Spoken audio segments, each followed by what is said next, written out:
Kele meya maitu itolia na idwe tole kanagela iduga tutwale magelio ine no utu honoka gie uluine.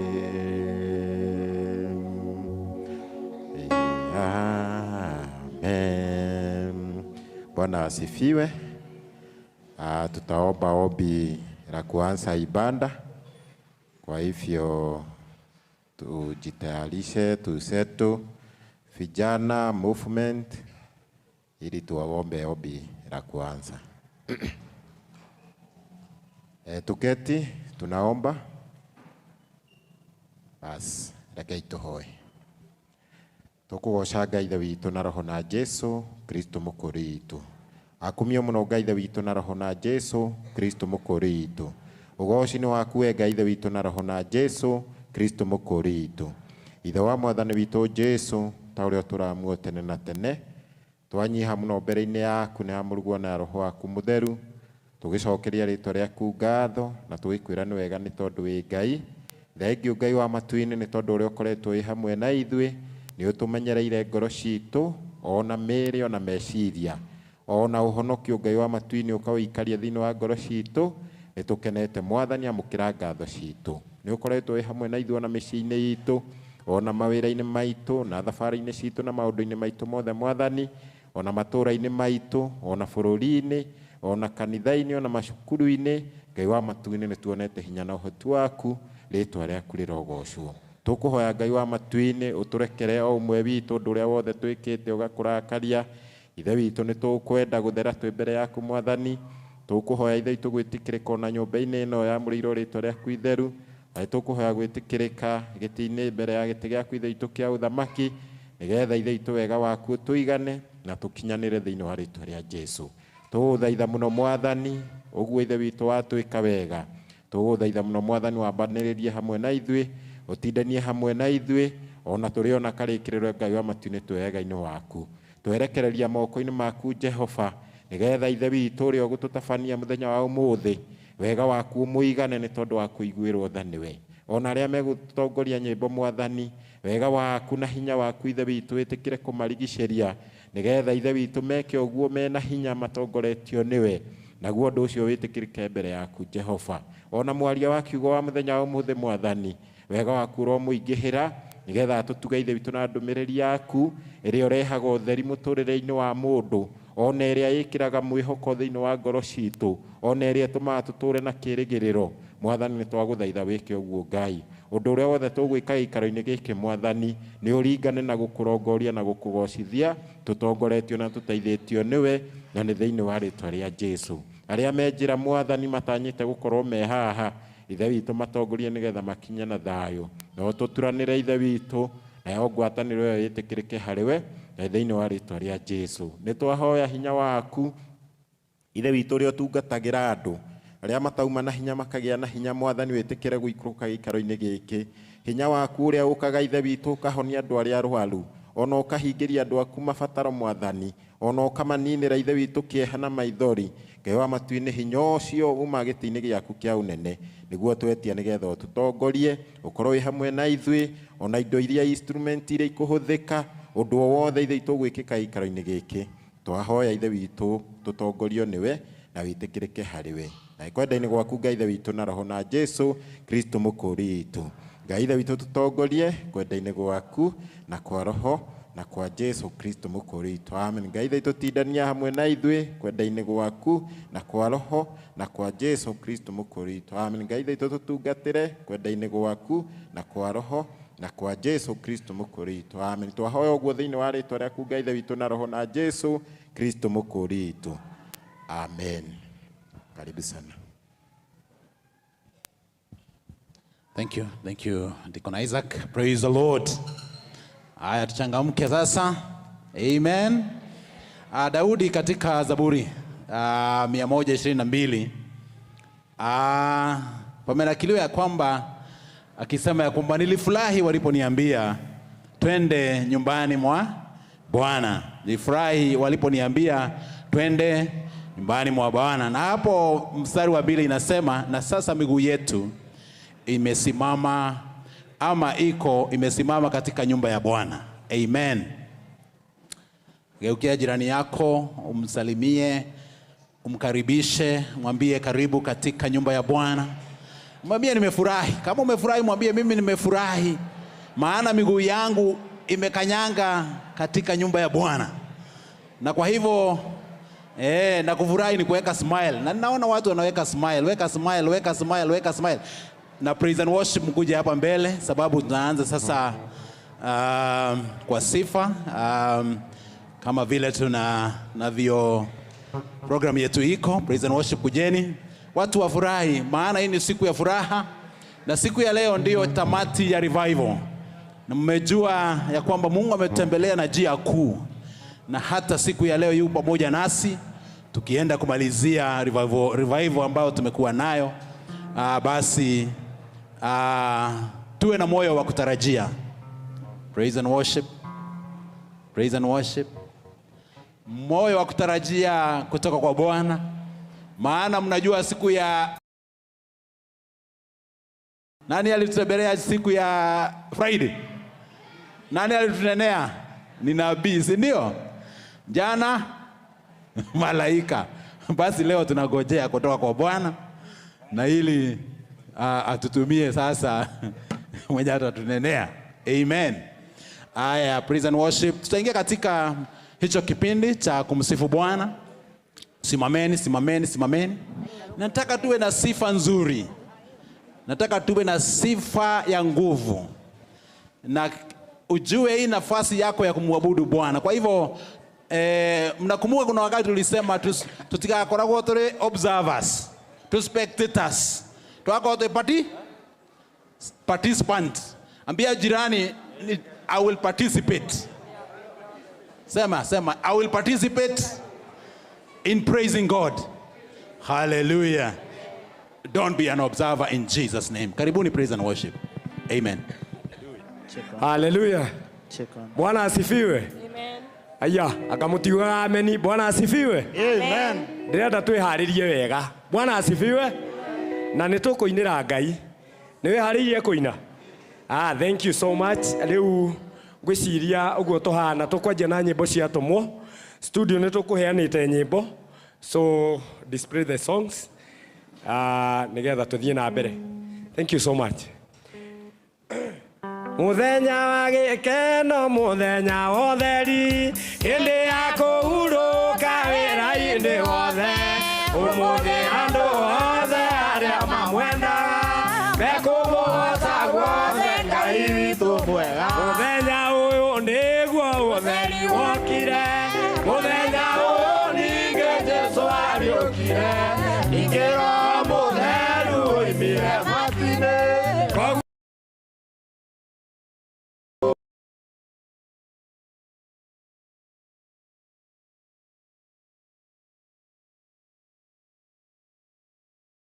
Metagwo maigwe oro imwoyo agikeno kinene na thayu wa ngoro moya Jesu matu-ini na tukagocaga mwena andu ake ithe witu na mũriũ na Roho Ngai ũmwe.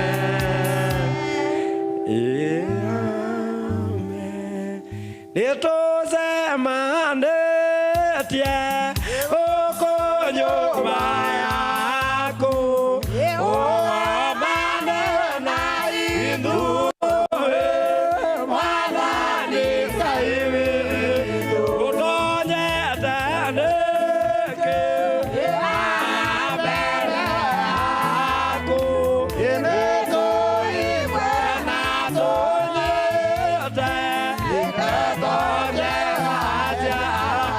Ike oto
ka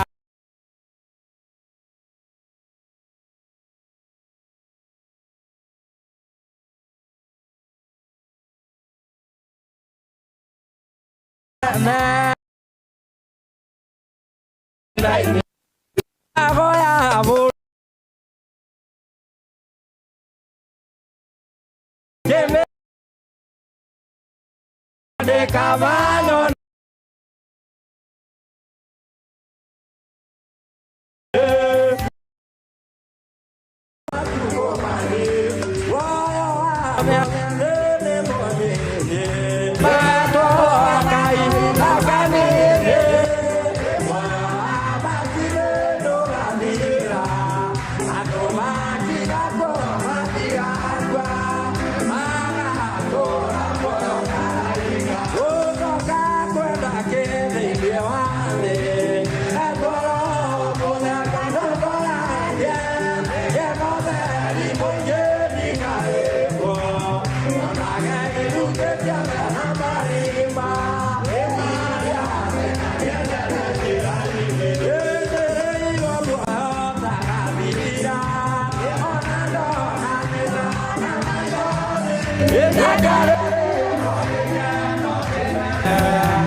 Watane mama tarilaro itutana fi na to bwaneso bande ko ate ya goro yo na kore tarilaro ore mo ate iro re tiro e manda tanga e ato mwande ena makambo ka tarilaro bande ko ate ya goro yo na kore tarilaro ine mo ate iro re tiro e ture tiano e oya kai mwanda mono tondo aliane koiba bande ko ate ya goro yo na kore tarilaro ine mo ate iro re tiro ore koru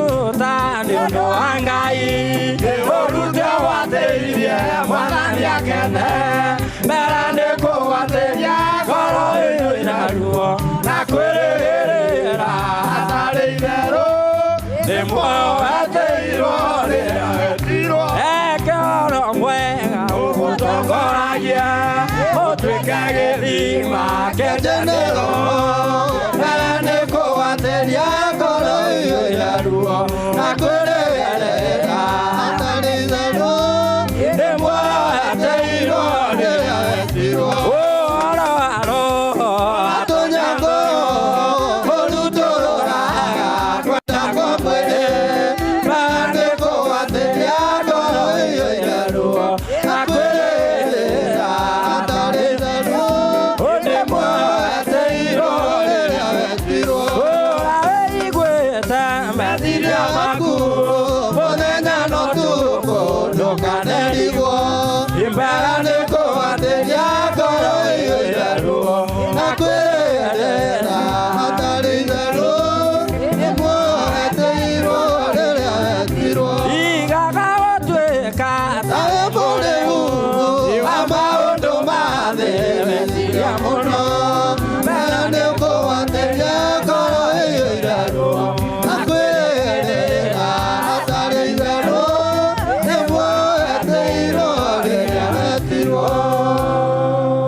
Wanasifiwe.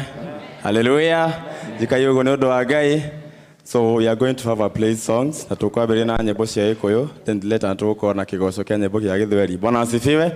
Amen. Hallelujah. Kaito igire kigoco-ini. Iye ne gwenda gayo menyage ndigenara.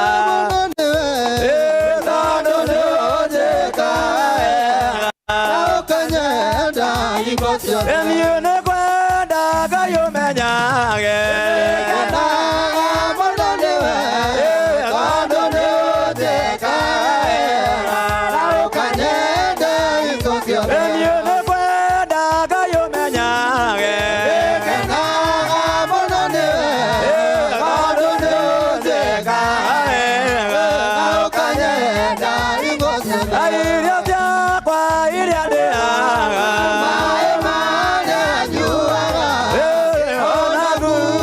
kia kurumba jole no ewe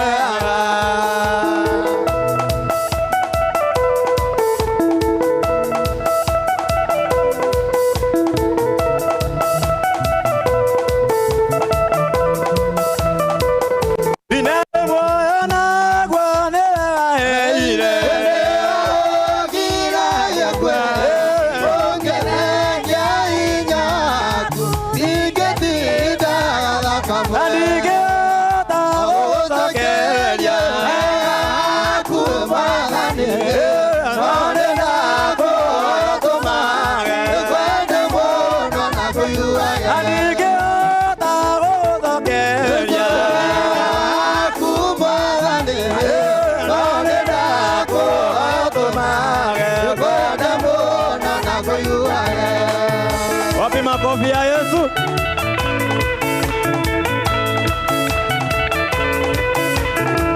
Haleluya.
Hallelujah.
Mama,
nyote. Hallelujah.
to Africa. So we must praise him in an African way.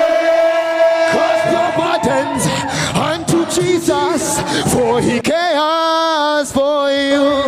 Cast your burdens unto Jesus, for he cares for cast your burdens unto Jesus, for he cares for you. Cast your burdens unto Jesus, for he cares for you. Higher, higher, higher, higher, higher, higher, higher, higher, Jesus, higher.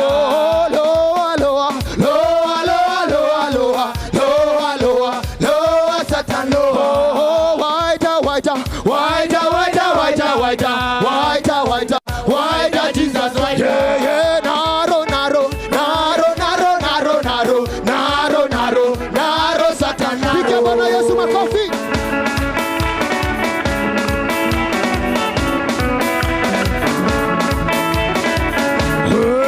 Hey, cast your worries unto Jesus, for he cares for you. Cast your worries unto Jesus, for he cares. Oh, cast your worries unto Jesus, for he cares for you. Cast your worries unto Jesus, for he cares for you. Higher, higher, higher, higher, higher, higher, higher, higher, Jesus, higher. Lower, lower, lower, lower, lower, lower, lower, lower, Satan, lower. Yeah, yeah, wider, wider, wider, wider, wider, wider, wider, wider, wider, Jesus, wider. Yeah, yeah, narrow, narrow, narrow, narrow, narrow, narrow, narrow, narrow, narrow, Satan. Cheza Bwana Yesu kidogo, twende.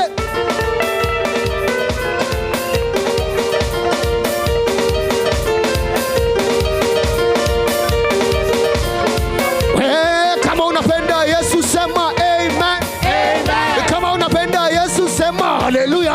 Haleluya. Kama unapenda Yesu sema amen. Amen. Kama unapenda Yesu sema haleluya. Haleluya. Amen. Amen. Haleluya. Haleluya. Amen. Amen. Haleluya. Haleluya. You are so faithful. So faithful. So faithful. You are so faithful, so faithful, so faithful. And that's why I praise you in the morning. That's why I praise you in the noontime. That's why I praise you in the evening. That's why I praise you all the time. That's why I praise you in the morning. That's why I praise you in the noontime. That's why I praise you in the evening. That's why I praise you all the time. Yeah, you are so loving, so loving, so loving. You are so loving, so loving, so. Yeah, that's why I praise you in the morning. That's why I praise you in the noontime. That's why I praise you in the evening. That's why I praise you all the time. Yeah, that's why I praise you in the morning. That's why I praise you in the noontime. That's why I praise you in the evening. That's why I praise you all the time. Oh, Ebenezer, Ebenezer, Ebenezer, what a wonder you are. I love you so much, Ebenezer. Ebenezer, what a wonder you are. Ebenezer, Ebenezer, Ebenezer, what a wonder you are. I love you so much, Ebenezer. Ebenezer, what a wonder you are. Oshe, oh, Oshe, oh, Oshe, bam, bam, Oshe, Oshe, oh, Oshe, oh, Oshe, bam, bam. Come on, Oshe, Oshe, oh, Oshe, oh, Oshe, bam, bam, bam, Oshe, Oshe, oh, Oshe, oh, Oshe, bam, bam. Yesu ni wangu, ni wa uzima wa milele. Yesu ni wangu, ni wa uzima wa milele.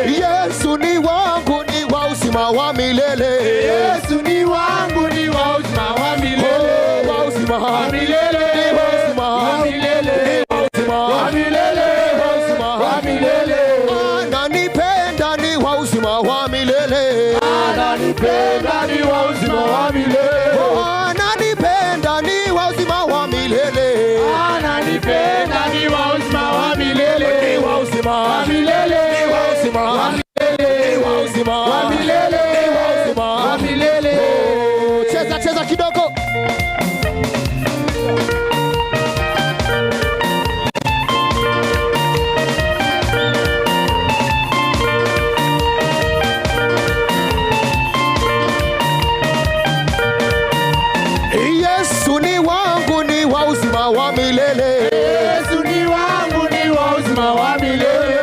Yesu ni wangu, ni wa uzima wa milele.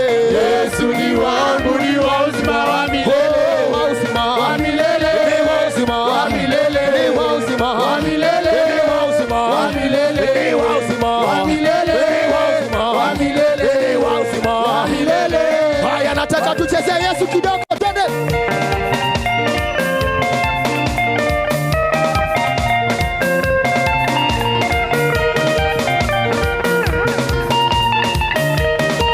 Haya, twende hivi, twende hivi.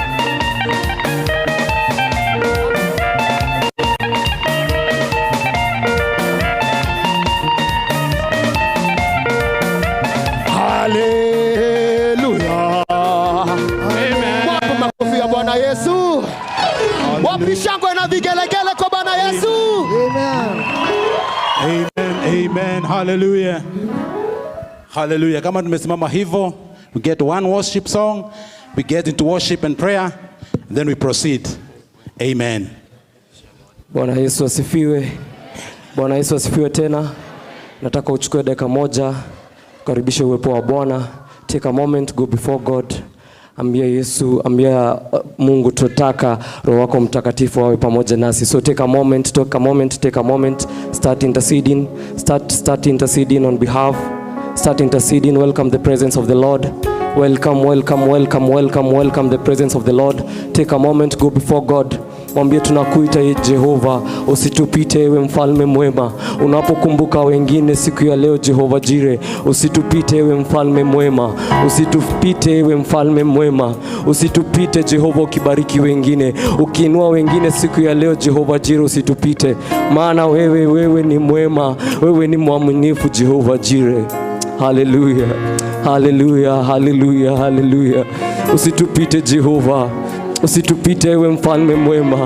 Usitupite ukibariki wengine. In the mighty name of Jesus Christ.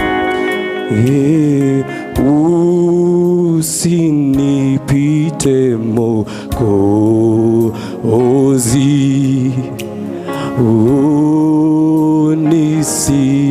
Unisikie.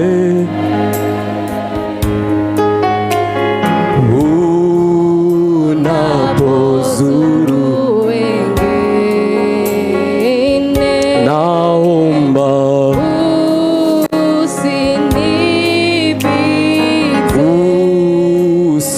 usitupite Mwokozi.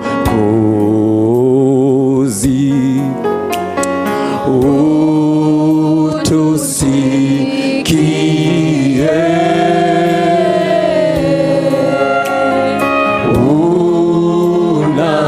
Unapozuru wengine,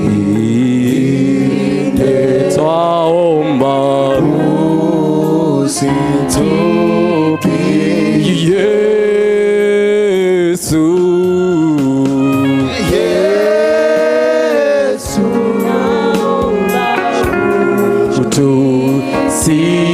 Utusikie.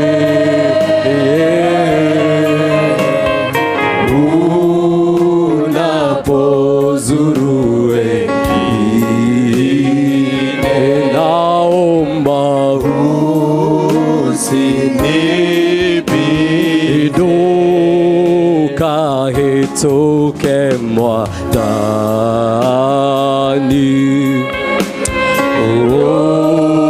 ujigwe reda.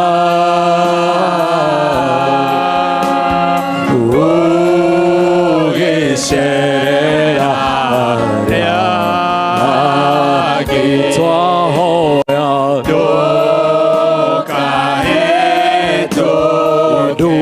duka hitoke mwadani,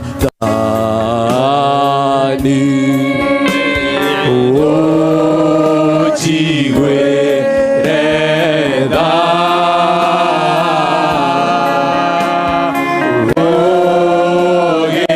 Ugesherera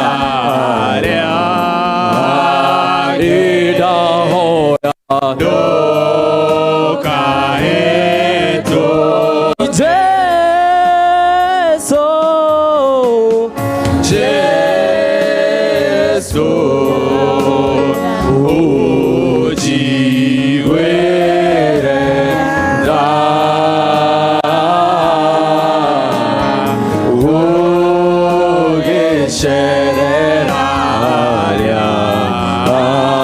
Agirahoya Dokaeto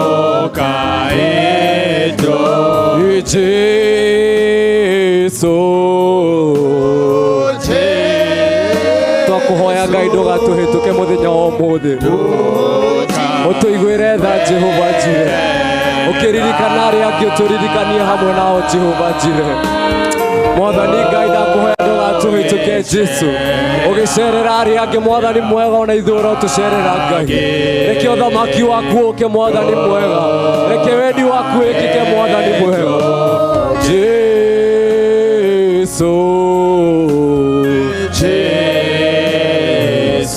nahoya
nafasi nzuri ya kunena na Mungu ukimwomba asikupite asubuhi ya leo, maana yu hapa pamoja nasi, ametutembelea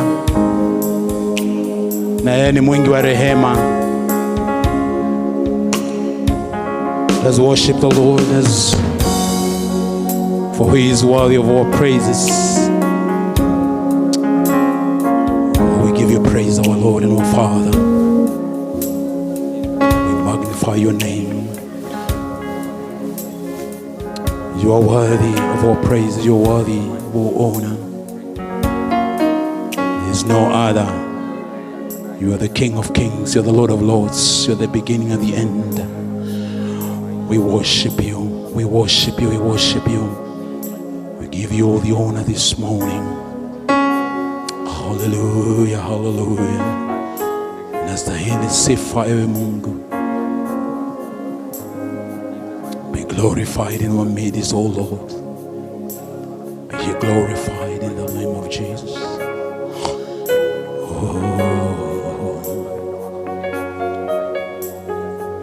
you are worthy. You are worthy. You are worthy, Lord. You are worthy.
for your love, Lord. Thank you for your mercies that are near to us this day. We thank you, we thank you, we thank you, Lord, for your visitation, Lord. We glorify you. We magnify your name. You are worthy.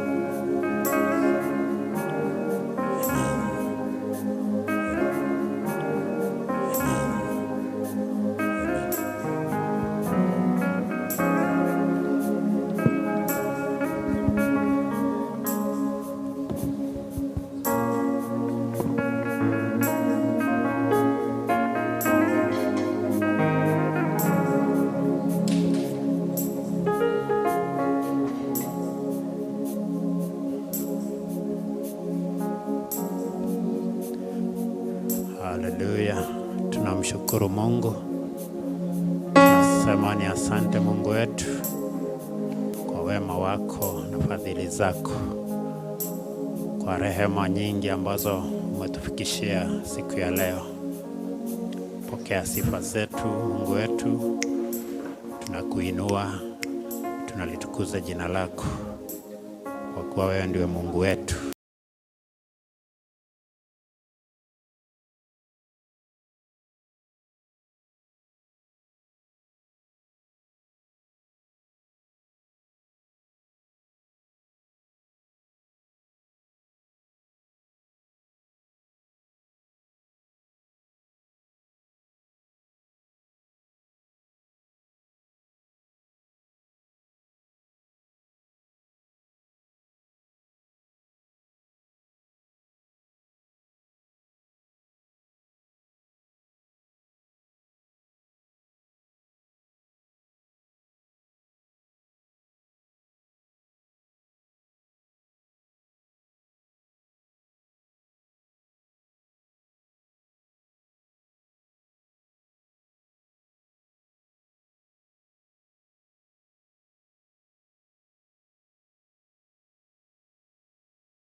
Asante Mungu wetu, tunalitukuza jina lako tukisema ni asante, kwa maana wewe ndiwe Mungu wetu.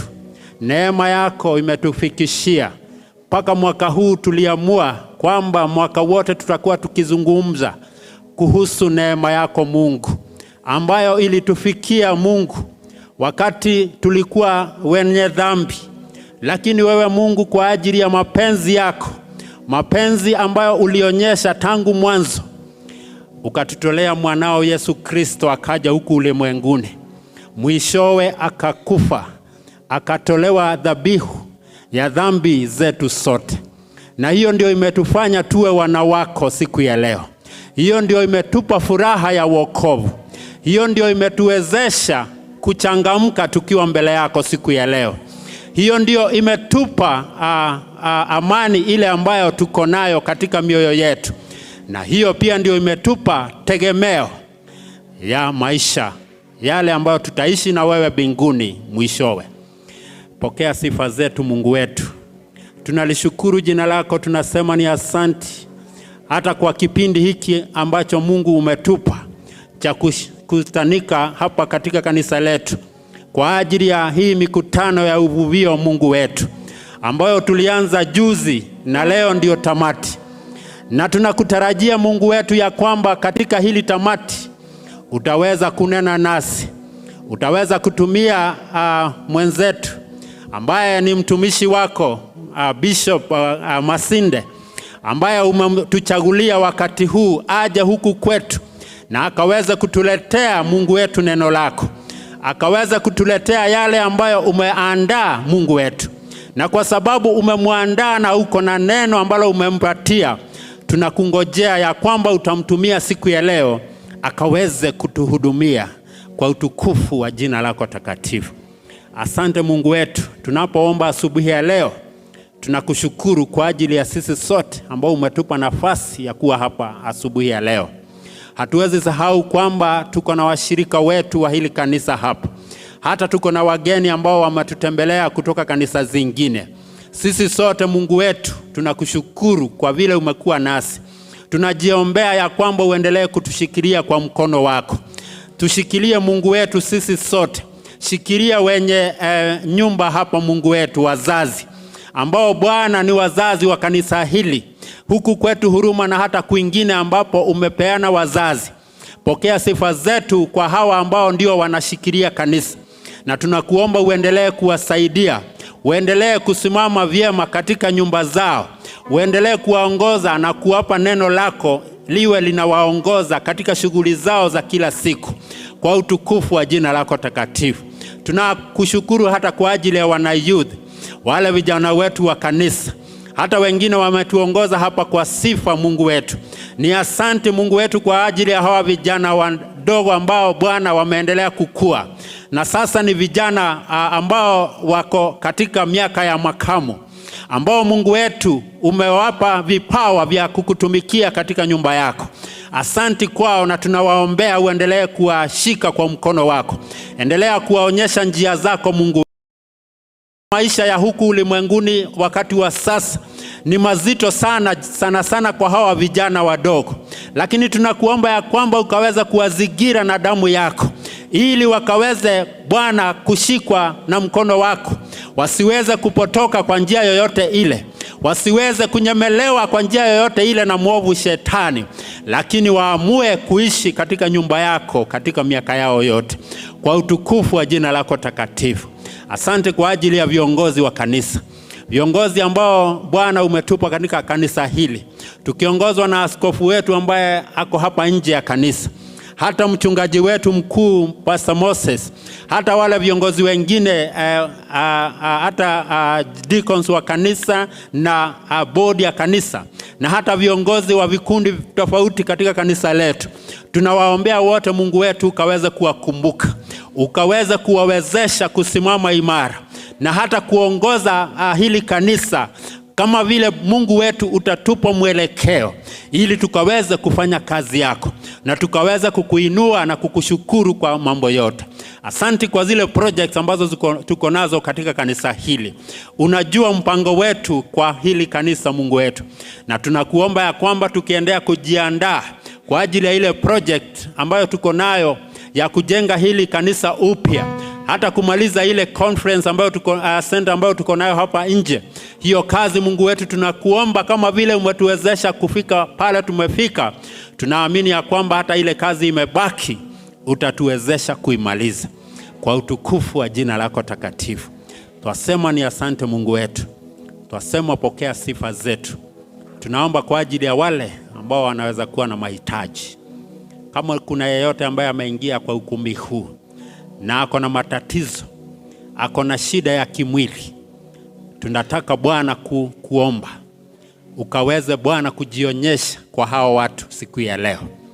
Ukaweze Bwana kuwanyooshea mkono wako, mkono ambao uko na nguvu ya kuweza kuponya, ili wakitoka katika ukumbi huu siku ya leo, Bwana uwe umetembea kwao, uwe Bwana umewashughulikia, ili kila mmoja wao Mungu akaweze kupokea afya yao kwa utukufu wa jina lako.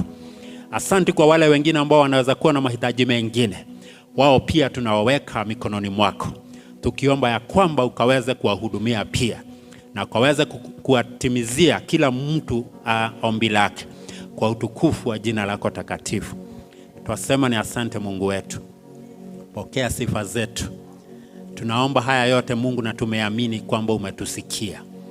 Na tukiomba maombi haya tunayaomba tukiwa na imani, tukikumbuka maneno yako wewe Yesu Kristo uliozungumzia wafuasi wako, wale mitume wako Mungu wetu uliwazungumzia katika kitabu cha Mathayo 7.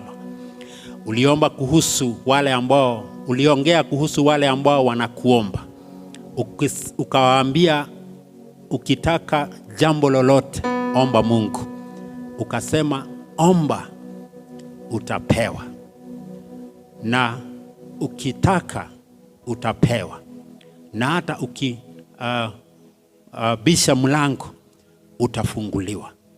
Ukawaambia yeyote ambaye huomba hupokea, yeyote ambaye hutafuta hupewa, yeyote ambaye hubisha mlango hufunguliwa. Maneno hayo ewe Yesu ulizungumzia mitume wako, na ilikuwa njia ya kuwaonyesha ya kwamba wanapokuja kwako ama kwa Mungu kwa maombi, wawe na imani ya kwamba yale ambayo wataomba kwa kweli Mungu ni mwaminifu, atawapa. Hata sisi asubuhi ya leo Mungu wetu tumekuomba, tumeleta mahitaji yetu mbele yako, na tunaamini ya kwamba kulingana na hayo maneno ambayo wewe Yesu ulifundisha mitume wako, tunasimama na hayo maneno tukiamini ya kwamba yale ambayo tumekuomba tutayapokea kwa utukufu wa jina lako. Asante Mungu wetu, kwa sababu mahitaji yetu ni mengi. Hata yale ambayo hatujataja kwako, tunaamini ya kwamba pia utayaunganisha na yale mengine na utatutimizia kwa utukufu wa jina lako. Pokea sifa zetu Mungu. Tunalishukuru jina lako. Tunasema ni asante. Endelea kuwa nasi na ukututembelea katika mkutano huu wetu wa siku ya leo. Tunapoendelea na ibada yetu, uendelee nasi. Na haya yote tumeomba tukiamini kwa jina la Baba, jina la Mwana na jina la Roho Mtakatifu. Na kila mtu anasema amen. Asanteni sana. Karibu facilitate.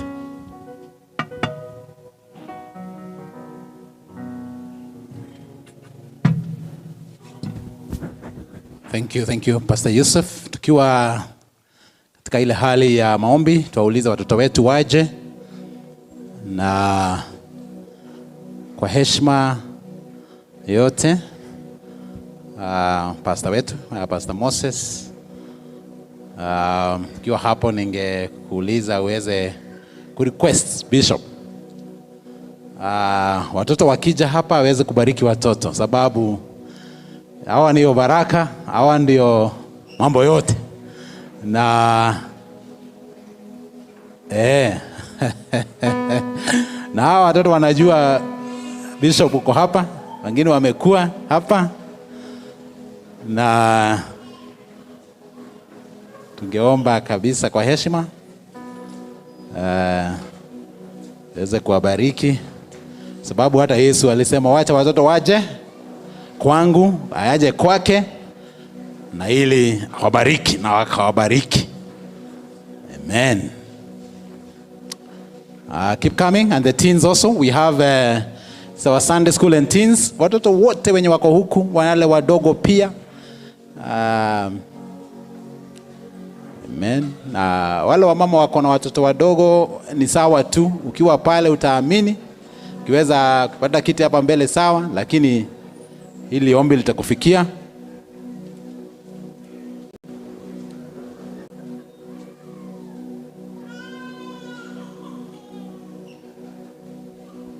All right. Please, wale wako huko kujeni hapa. Alafu muangalie hivi na tupatie Bishop nafasi na ili aweze kuja hapa tafadhali. Bishop atapitia hapa. Wale wako huko njooni hapa. Njooni hapa kabisa.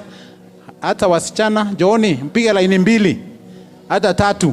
Nataka muone Bishop hapa, karibu hapa. Najua ako na neno lenu. Keep coming. Welcome Bishop.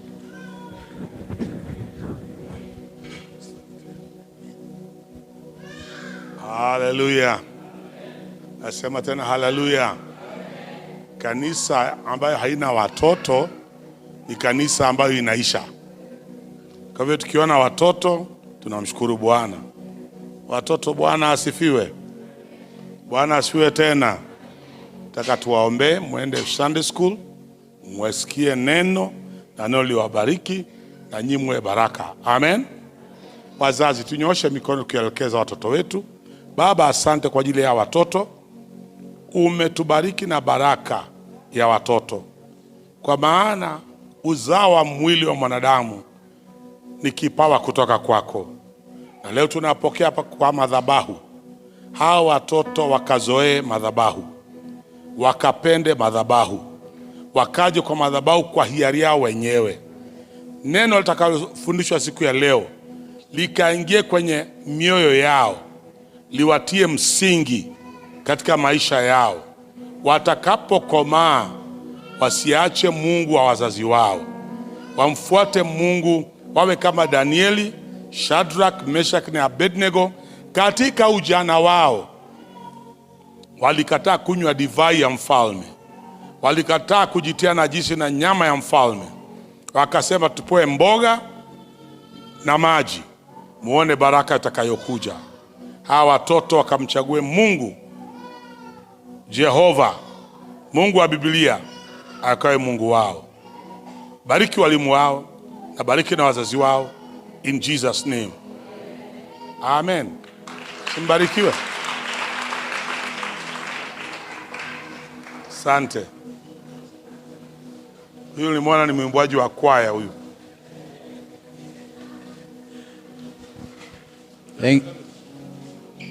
Thank you. The teens, with the permission of your teachers, mkue hapa kwa service. All the teens, mkue hapa. Nyinyi ni wakubwa, we want to fellowship together. Hallelujah. Nyosha mkono wako juu hivi. Inua mkono. Haya, wave ama peleka hivi na peleka, tukisalimiana. Hallelujah. Hallelujah. Alafu mgeukie jirani ambaye mketi karibu na yeye, pia msalimie na umkaribishe pia kwa niaba yangu. Amen. Na mwambie the grace of the Lord is sufficient. And is enough.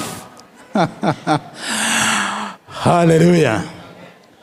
Majina yangu ni Daniel Dirango, nampenda Yesu, ni mwokozi wa maisha yangu. Na nachukua nafasi hii kuwakaribisha nyote wageni wetu. Tumeheshimika sana kuwa nanyi. Salamu zimeisha. Sasa watu waseto pale nyuma na watulie ili wasikize nikiongea. Asante. Tumeheshimika sana kutembelewa na wageni, tukiongozwa na askofu na wageni wake ambao wametutembelea, wamekuwa wageni wetu toka siku ya Friday, na wamekuwa baraka yetu sana. Na pia tuko na wageni wengine wengi ambao wako kati yetu, tunawatambua na tunafurahia ya kwamba leo you made a decision ya kuja hapa, na ili tuweze kushiriki pamoja hata tukitamatisha revival ambayo tumekuwa nayo. Bwana asifiwe. Ngeuliza wageni wengine wote ila tu wageni wa bishop, hao ndio watakuwa wameketi. Hao wengine wote ambao wametembelea na hawajazoea kushiriki nasi, tafadhali popote uliposimama, na hizi tuweze kushukuru Bwana sababu yako, because you are special. Amen. Tafadhali simameni. Amen. Na kama hauko mgeni, ujue nitakuwa na record, tutaweka record pale. Wale wote ambao wameketi watakuwa members. Next Sunday watakuja hapa. Haya basi, simameni tafadhali. Hata wale wetu ambao ushiriki kanisa zetu ambazo surroundings Nairobi, oh yeah, I was seeing you. Amen. Let us appreciate them with a clap in the name of Jesus. Wave at us tafadhali hivi. Amen, amen. May the Lord bless you. Bwana wabariki, na tumefurahia sana na mmekaribishwa katika jina la Yesu Kristo. Hallelujah. Sasa nataka tuingie katika kipindi cha matoleo, na jitayarishe, na tuko na matoleo kupitia katika paybill.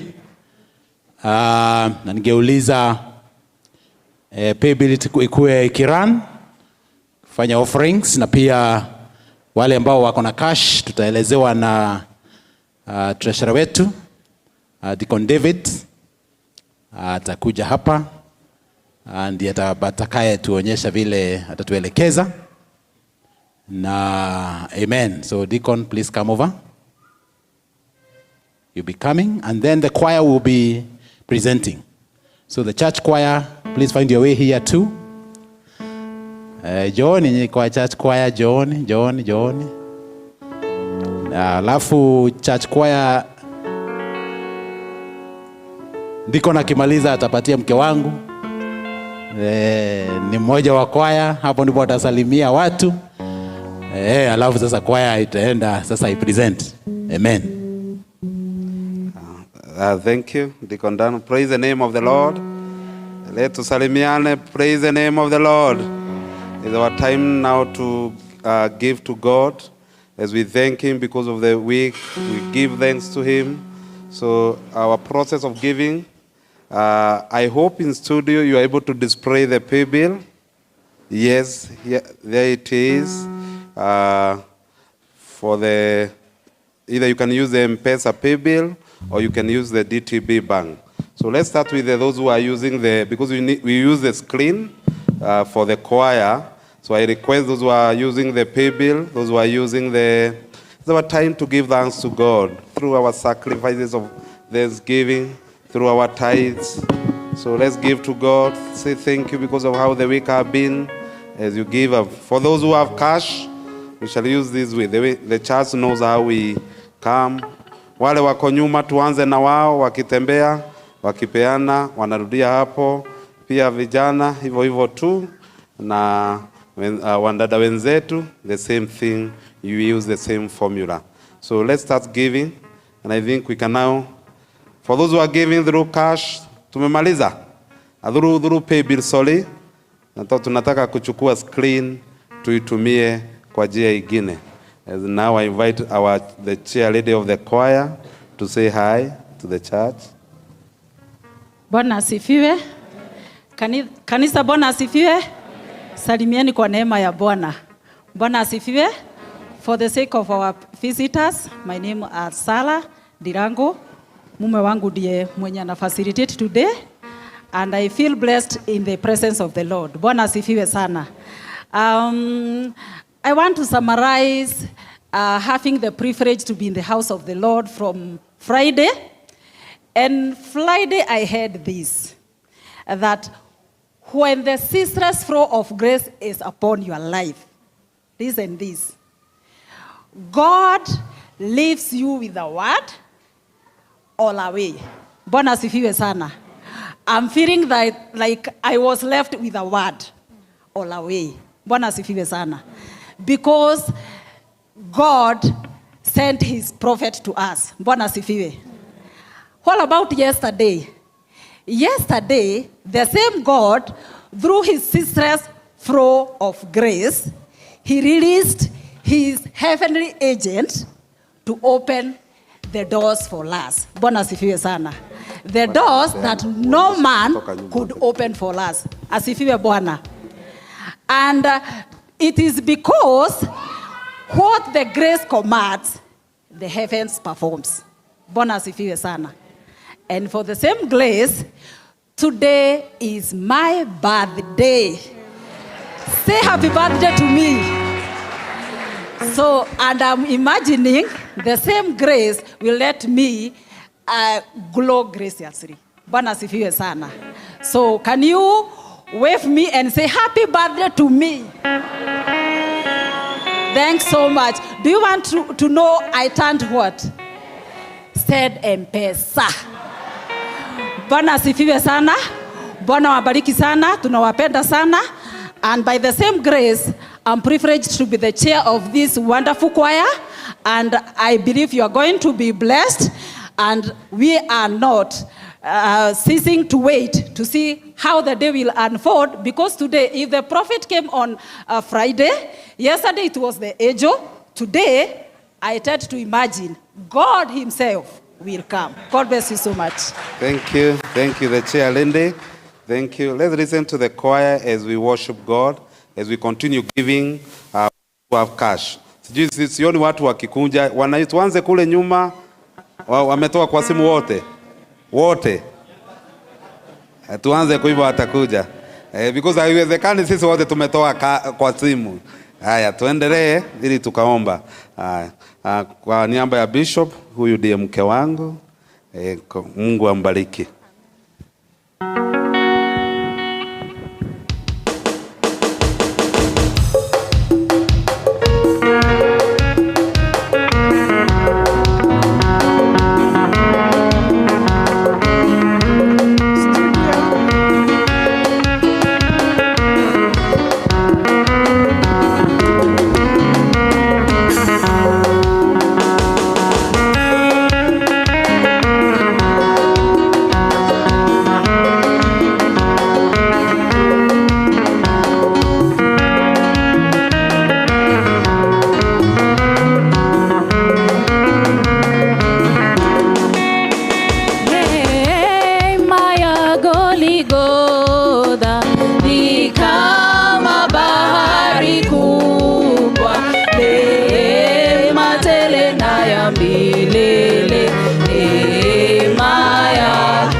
Goligotha nikaiona huko neema kubwa kama mto, neema ya kutosha.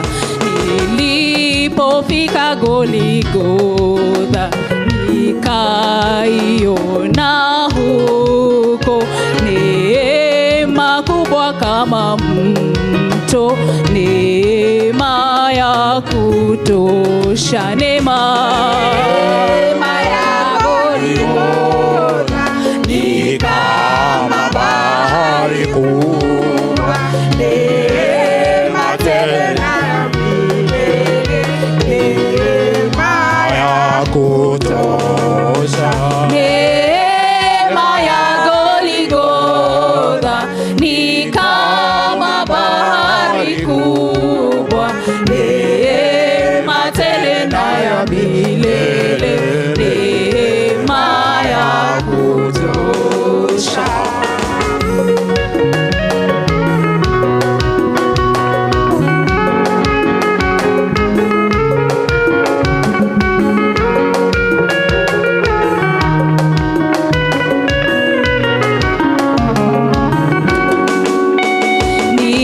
Nilipofika moyo wangu ulilemewa sana, sikufahamu bado vyema neema yake kubwa.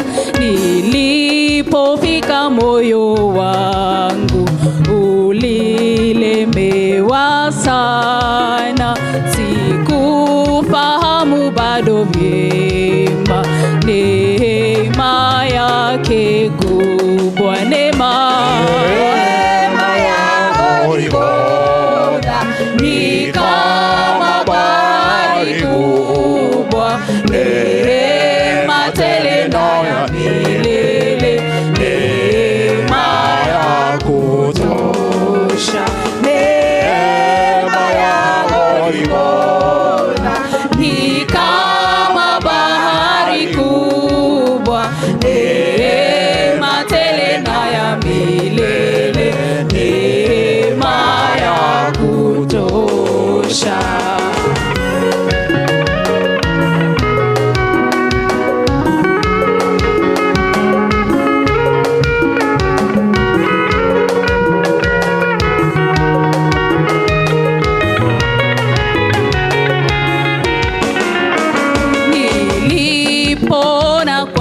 Yesu alichukua dhambi, neema ikadhihirika na moyo ukapona. Nilipona kwamba Yesu alichukua dhambi, neema ikadhihirika na moyo ukapona. Neema ya Golgotha ni kama bahari kubwa, neema tele na ya milele, neema ya kutosha. Neema ya Golgotha ni kama bahari kubwa, neema tele na ya milele, neema ya kutosha. Neema ya Golgotha ni kama bahari kubwa, neema tele na ya milele, neema ya kutosha.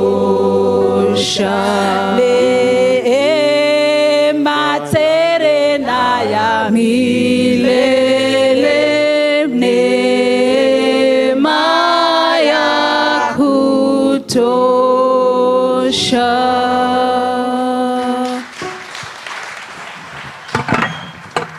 Once more, let's appreciate the choir as we pray. For those who could have the tithes, wale wako na tithes, they can come. Let's pray. Yes, those who have tithes, if you have tithes, let's come. Time, because of time, tutokee mbele ili tukaomba. Kujeni. All those who have tithes, it's our time to say thank you, God. Yes.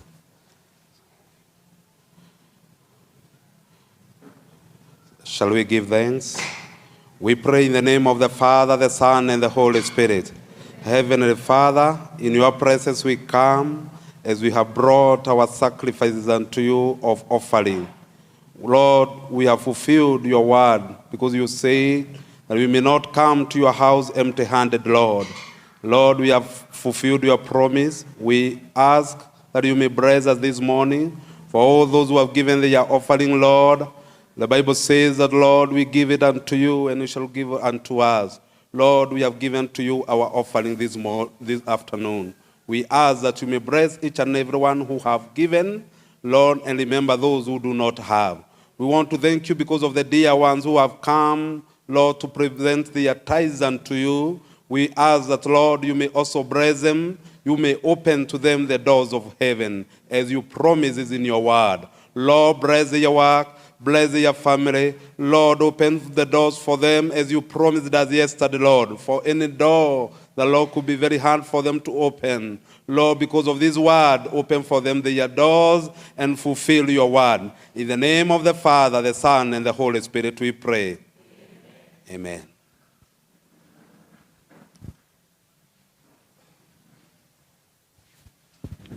So thank you, Deacon David. Hallelujah. Sasa tunaelekea kusikiza neno. Sababu leo tuko na mgeni na amekuja na wageni wengine. Hallelujah. Kwa hivyo, but I think we are all waiting for the moment to hear the word, isn't it? Yeah, so allow me now. Together, we put our hands together. We welcome Pastor Moses ili aje aweze sasa kuendelea na alutete Bishop aweze kutuletea neno. Let's put our hands together. Amen. Hallelujah. Amen. Bwana asifiwe. Hallelujah. Bwana asifiwe. You look wonderful. in the presence of the Lord. And you are joyful also. The Bible says in the presence of the Lord there is joy and life forevermore. Amen. So this is the best place to be in. There's nowhere else you can be better than here. The Bible says one day in the courts of the Lord, not even inside, in the courts of the Lord is more than 1,000 days elsewhere. Whether at job, whether at business, elsewhere, anywhere else. When you are here, it's valuable. It's more than 1,000 days elsewhere. So you have made the right decision to come in the house and in the presence of the Lord. It is the best choice you have made. There's no other better choice you can make than this, to choose to come to the house of the Lord. Some chose to sleep and enjoy their Sunday. You chose to come. They think it is better. But the Bible says it's 1,000 times elsewhere. Hallelujah. So this is the best place to be in. And actually it says in the courts of the Lord, and David said, I better just be a gatekeeper. So that is in the courts. You know, when he's opening, he's inside. He did not consider that he's outside. Hallelujah. He was opening from, because nobody can open from outside. A gatekeeper is always on there. So he said, it's better I just be a gatekeeper in the house of the Lord. Hallelujah. You can see King David, that was his choice. So there's nowhere else you can be than to be in the house of the Lord. So I want to welcome you all once again. As we go to conclude our revival, we have had 2 great days. Bwana asiwe sana. And it has been wonderful. And as the speaker said on Friday, when Bishop ministered, he said we have met with the prophet. Hallelujah. Jana mhubiri naye akatuambia ni maraika. Bwana asiwe sana, tumekutana naye. Hallelujah. So leo wajua the Lord moves us from one glory to another. On Friday we met the prophet. Yesterday another glory. So today we are expecting a greater glory. Hallelujah. Bwana asifiwe. So we are very grateful even for our visitors, for all of you making time to come those 3 days, despite there were hiccups. But the devil is defeated. He is a liar. Yes. So we are so grateful that God has helped us. So for now, I want, before I welcome the speaker, I want to introduce the board of this church, because they are the ones who have organized this for us. Si ni vyema tuwajue, tuwatambue. We want to acknowledge them. So I want to request all the board members and the pastoral team to stand so that we can acknowledge them. They have organized for this, these gracious men of God. So this is our board. You'd like to know their names? Ama mnawajua? Yeah? But Bishop doesn't know them. Wacha wajiseme bio bio. Wajiseme bio bio. Na mtu anasema nini anafanya kwa kanisa, si kwa biashara. Kwa board. You can just step here, kindly. Yeah, they can come in front. Bishop aweze kuwaona uso.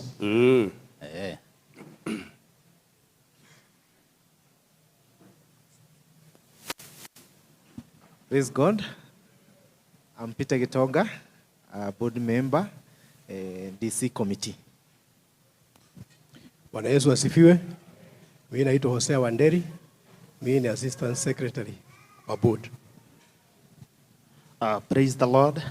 My name is Isaac the Zealot. I serve in the board as a member of the local council church. Bwana asifiwe. Kwa majina yangu ni Daniel Mwangi, Deputy Treasurer. I'm Isaac Mwangi, a member in the DC committee. Roge, I serve as the secretary to the development committee. Thank you.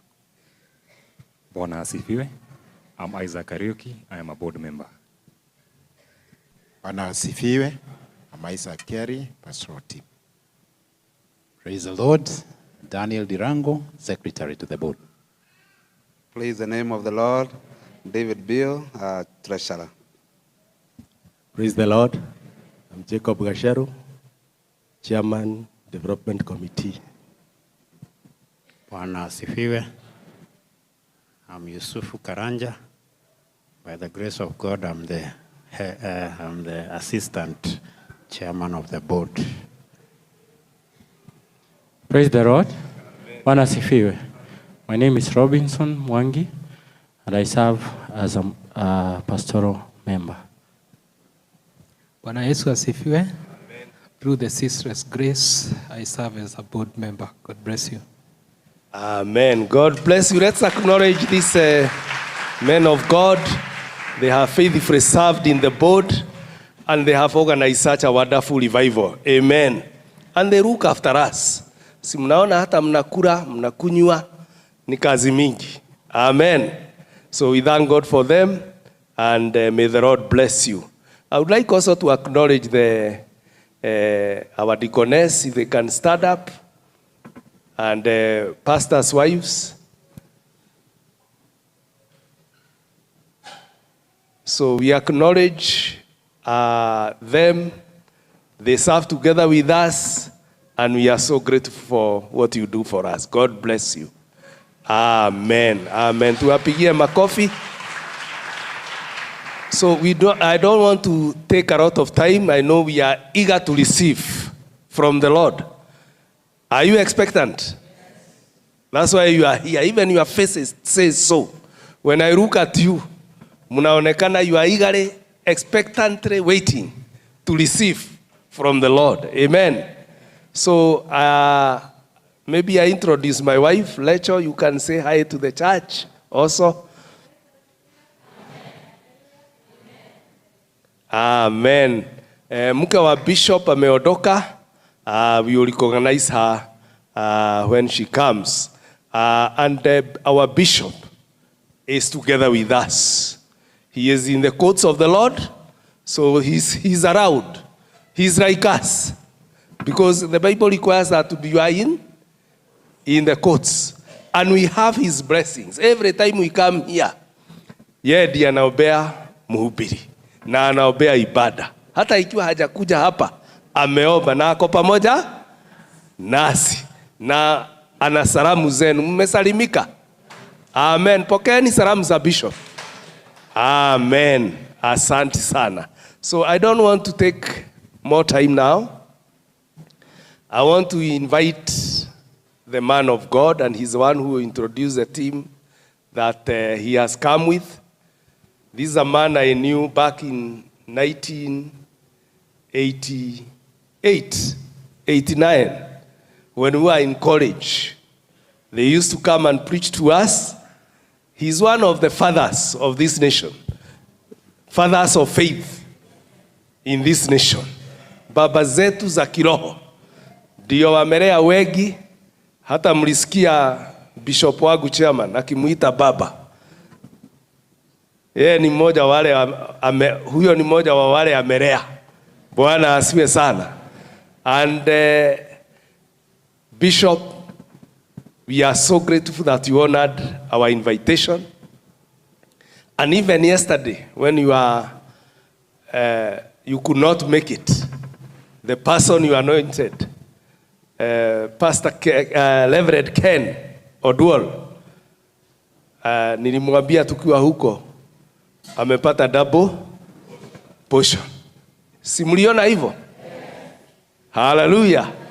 So it was excellent, and we thank God. Na huyo ni mmoja wa wale amere. So unaweza ona gima yuma ake. Hallelujah.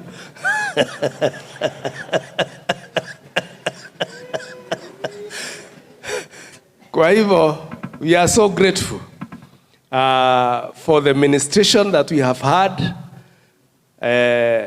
Bishop has fathered so many sons in this nation that are great preachers of the gospel.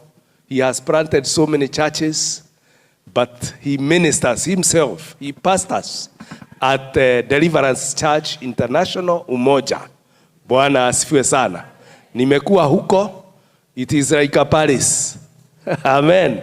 Vile imejengwa, tumekuwa na Pastor Yusuf when we are going to invite Bishop, and he welcomed us with both hearts. We are so grateful, Bishop. Hata ikiwa huku tujua na ukakubali mwito wetu, we are so honored and grateful for honoring our invitation. We are also grateful to Elder Gethiomi, my classmate, Engineer Gethiomi, who introduced us to him, and Bishop Kennedy Batia, my chairman. They are the ones who made the link. Hallelujah. We could not have reached him. Amen. And we are so honored to have him with us. And he's a teacher of the word. Simulisikia. And he's also a prophet. He utters prophetic ministration. Hallelujah. So today we are expectantly waiting to receive from the Lord. We have prayed for this revival, and that's why it has been successful, because we have prayed. Amen. So let us join hearts and welcome the man of God. Hallelujah. We can stand in honor of our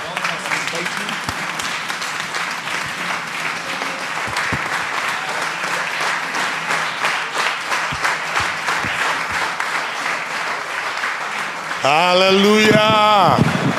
Let us celebrate Pastor Moses.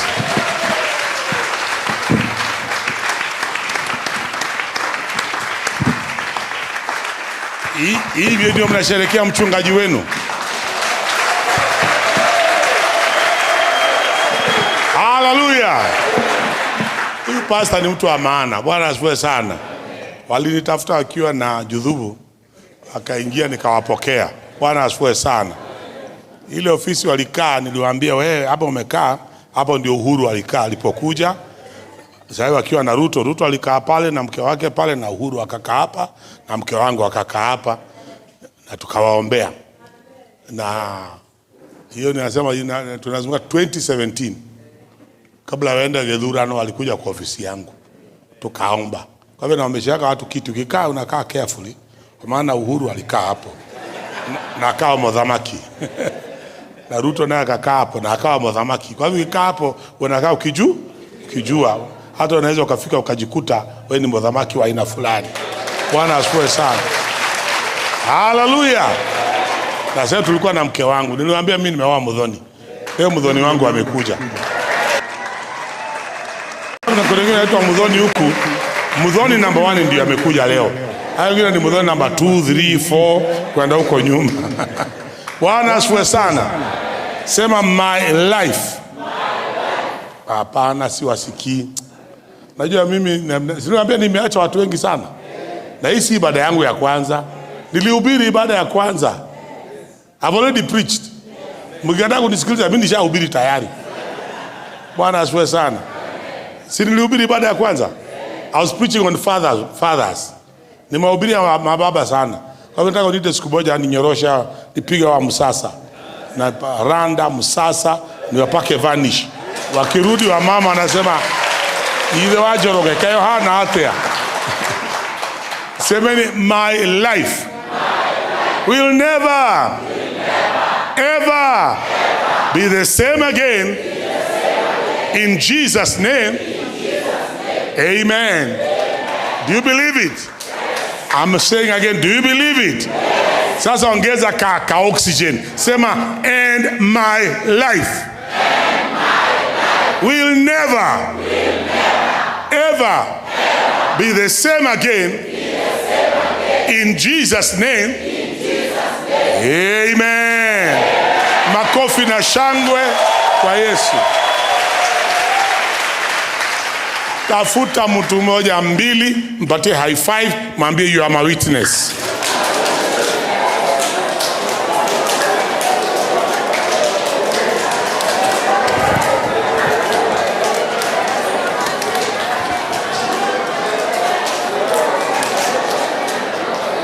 Na tukae tafadhali. Thank you very much. Bwana asifiwe sana. Nimesikia from this church, you have planted many churches.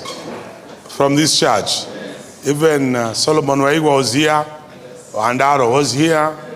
Those are friends of mine. Bwana asifiwe sana. Wapendwa waliimba vizuri, wakafika mahali wakaimba nyimbo ninajua. Nikaingia ndani. Bwana asifiwe sana. Yanya go kinyo kia hiyo nitaingia. Bwana asifiwe sana. Gana ngoja weke gosha hii mwadhani wadheru. Nianze kurukaruka. Waweke ingine. Aremi wa ikana moikare. Igora imato kana. Otire wado. Okwero tigaone. Mweli wotene. Si mnajua hiyo hata nyinyi? Hizo nilikuwa naziimba sana nikiwa kijana, lakini sijawacha. Bwana asifiwe sana. Lazima tuhubiri ile neno, wakubali wasikubali, wasikie wasisikie, hatutanyamaza. Bwana asifiwe sana. Nataka tu nimshukuru Bwana, nimwambie mama askofu asimame. Huyo ndio mke wangu, si salimia watu wa Mungu.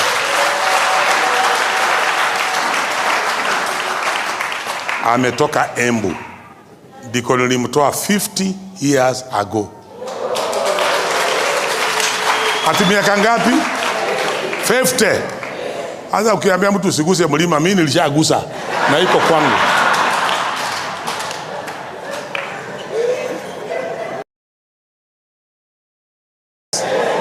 Na ikatoshea.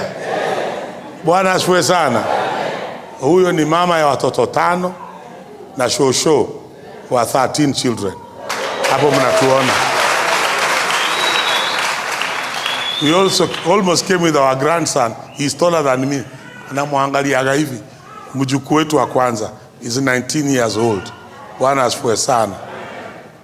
Patieni mtoto maji. Patieni mtoto maji. Apewe maji. Huyo mtoto apewe maji. Mtoto akitaka maji apewe maji. Bwana asifiwe sana. Mnengere mai timoru. Bwana asifiwe sana. Ni afadhali kunywa asikunywe johi. Bwana asifiwe sana. Ukimkataza maji atakunywa hiyo nyingine. Si afadhali kunywa maji tena kwa nyumba ya Bwana. Tumekuja na elder wetu Githiomi pamoja na mke wake. Hebu asimame. Anajitaka Mrs. Maina. Anajitaka Mrs. Maina.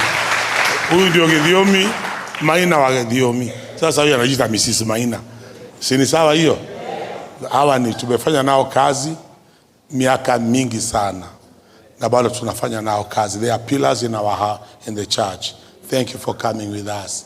Bwana asifiwe sana. Jana niliwatumia Reverend Keno Duori. Huyu tumemlea tangu akiwa Sunday school. Usimwone mrefu kunishinda. Hapana. Nilimjua akiwa hivi. Nikamuona akirefuka na akinenepa. Bwana asifiwe sana.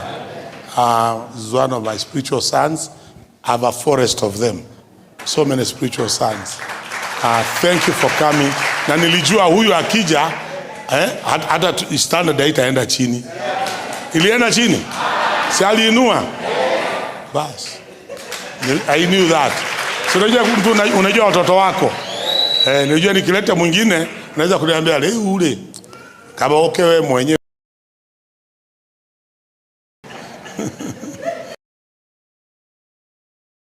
Vile Paulo alisema nikituma Timotheo, najua kile ile kazi atafanya. Nilijua ile kazi atafanya. Mungu akubariki.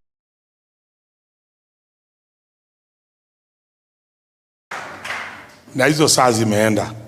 Kwa hivyo nataka tuingie kwa neno haraka. Bwana asifiwe sana. Ceaseless flow. Hallelujah. Ceaseless flow. Ati tulianza na nabii jana walikuwa ni malaika. Sitaenda kwa Roho Mtakatifu. Sio ni Mungu sasa? Sijui ni Holy Ghost. Sijui ndio Holy Ghost. Situzungumzie juu ya Holy.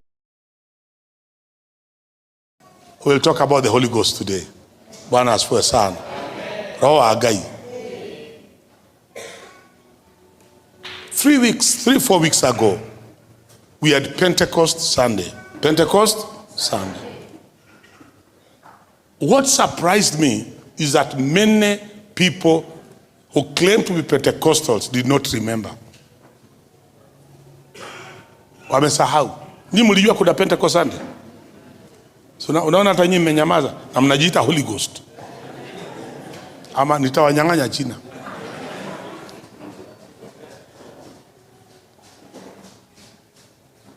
The day of Pentecost came 50 days after the Passover. Ukimaliza Pasaka, kulikuwa na unahesabu siku 50, inakuwa siku ya Pentecost. In the Old Testament, it was called the Festival of Weeks. This is how God arranged for children of Israel to celebrate and remember Him. He gave them 7 feasts. How many feasts? 7. Mawaja. Sabbath was every week. Bwana asifiwe sana.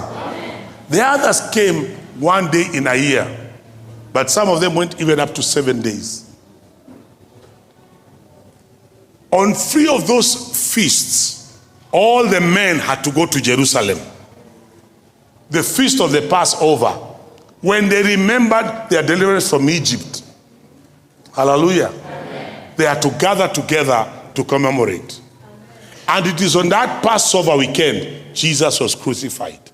So that all men can witness. Mwana wa gairi. Ni Abu Hale. Bwana asifiwe sana. Are you understanding me now? 7 weeks. It was called the Festival of Weeks in the Old Testament. Then you add 1 day, because a week is 7 days. So 49 days, you add 1 day, it becomes the Festival of Weeks. That was the end of the harvest. So you celebrated the harvest you have just had. Bwana asifiwe sana. Because God is a provider. And on that day, the Holy Spirit was poured. Sinaambia mama ndio anasema wacha nikae hapa hivi. Bwana asifiwe sana. Roho Bwana akamwagwa. Watu na tena wakati huo watu wote walikuwa Yerusalemu. Kwa hivyo walitoka hapo 7 weeks earlier, wakaona Yesu amesulubishwa. 7 weeks later, wakaja Roho akashuka. Siku ya Pentecost.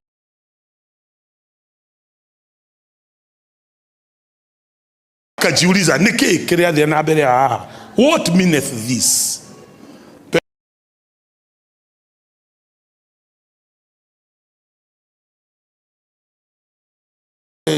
Tijohi. Hata mama wa kuuza buzaa hajafungua. Hata kuuza moratina ni mapema sana. Hajafungu ni saa 3 asubuhi. Hajafungu. Hata bar haina license. Kwa hivyo si pombe. Akasema hiki ni kile kiliahidiwa na nabii anaitwa Yoeli. Sini kanisa ya Holy Ghost. Si tuzungumze mambo ya Holy Ghost leo. Si mlisema mlikuwa na nabii, malaika. Sasa tupokee Mungu in the form of the Holy Ghost. Hallelujah. Bwana asifiwe sana. Are you understanding me, church? Watu wote wakashuhudi. Ndiposa unakuta Mwafrika kutoka Ethiopia alikuwa pia ameenda. Ndio kanisa ikaingia Ethiopia. He was coming from that festival. Bwana asifiwe sana. Roho Mtakatifu hakuanza siku ya Pentekoste. Hapana. Si alikuwa kwa wakati wa kuumba. Genesis.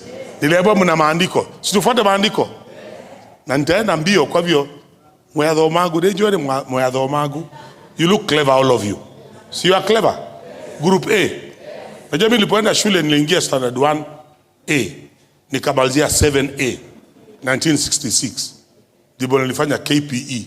Sisi kufanya KCPE. Sisi tulifanya KPE.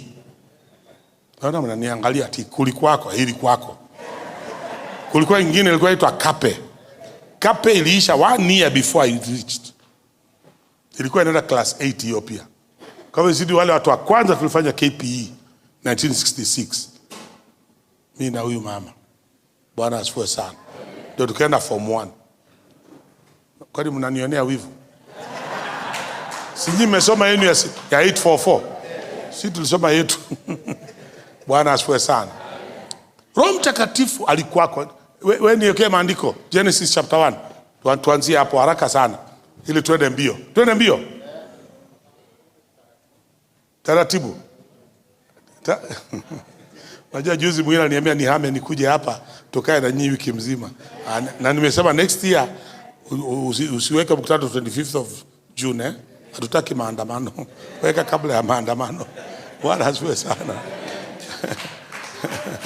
Kwa hivyo tarehe mchungane nayo saa. Tusichanganye tena. Maandiko yanasemaje? In the beginning God created the heavens and the earth. Endelea verse 2. The earth was without form. Sisikie mkisoma. And void, and darkness was on the face of the. Angalia hiyo condition. Ulimwengu ulikuwa hauna umbo na ulikuwa tupu na giza lilikuwa limetanda, lakini katika hiyo hali, hallelujah, the Spirit of God was doing what? Hovering over the face of the waters. Bwana asifiwe sana. Hakukuwa na earth, everything was water. That's why unaona dunia mzima 75% is still water. Ni Mungu alisema in creation, aligawanya akasema maji songeni huko mpatie watu kina Musa na JB mahali ya kulima. Bwana asifiwe sana. Otherwise maji ilikuwa imechukua kila maa. Lakini tunaambiwa Roho agaire alikuwa hapo anazunguka juu ya hayo maji. Anazunguka kama mwewe. Unajua mwewe? Hawk. Kwa Kikuyu inaitwa nini? Si keiho. Siku ndege inaitwa keiho. Ule anaibaga vifaranga. Mshamwona ule anaibaga vifaranga? Kuku, Mongoose is an animal. There is a bird. Mwewe. Anakuaga huko juu. Anazunguka. Usipochunga vifaranga itae. Hata Nairobi wamejaa sana. Nilinunulia watoto wangu chips na chicken. Tukakaa pale safari pale Uhuru Park. Atutukule. Unafikiri walikula? Kalikuwa kabeshika inatoka juu. Kwa sababu inakaaga juu ikiangalia nani ana nyama. Haitachukua waru. Haitachukua ngwashe. Haitachukua cabbage. Lakini nyama itaenda. Si ndio? Sasa Roho anakuaga kizungu. Anafanya nini? Hangoji kuiba nyama. Anangojea Hallelujah. Verse 3 nasema and God said.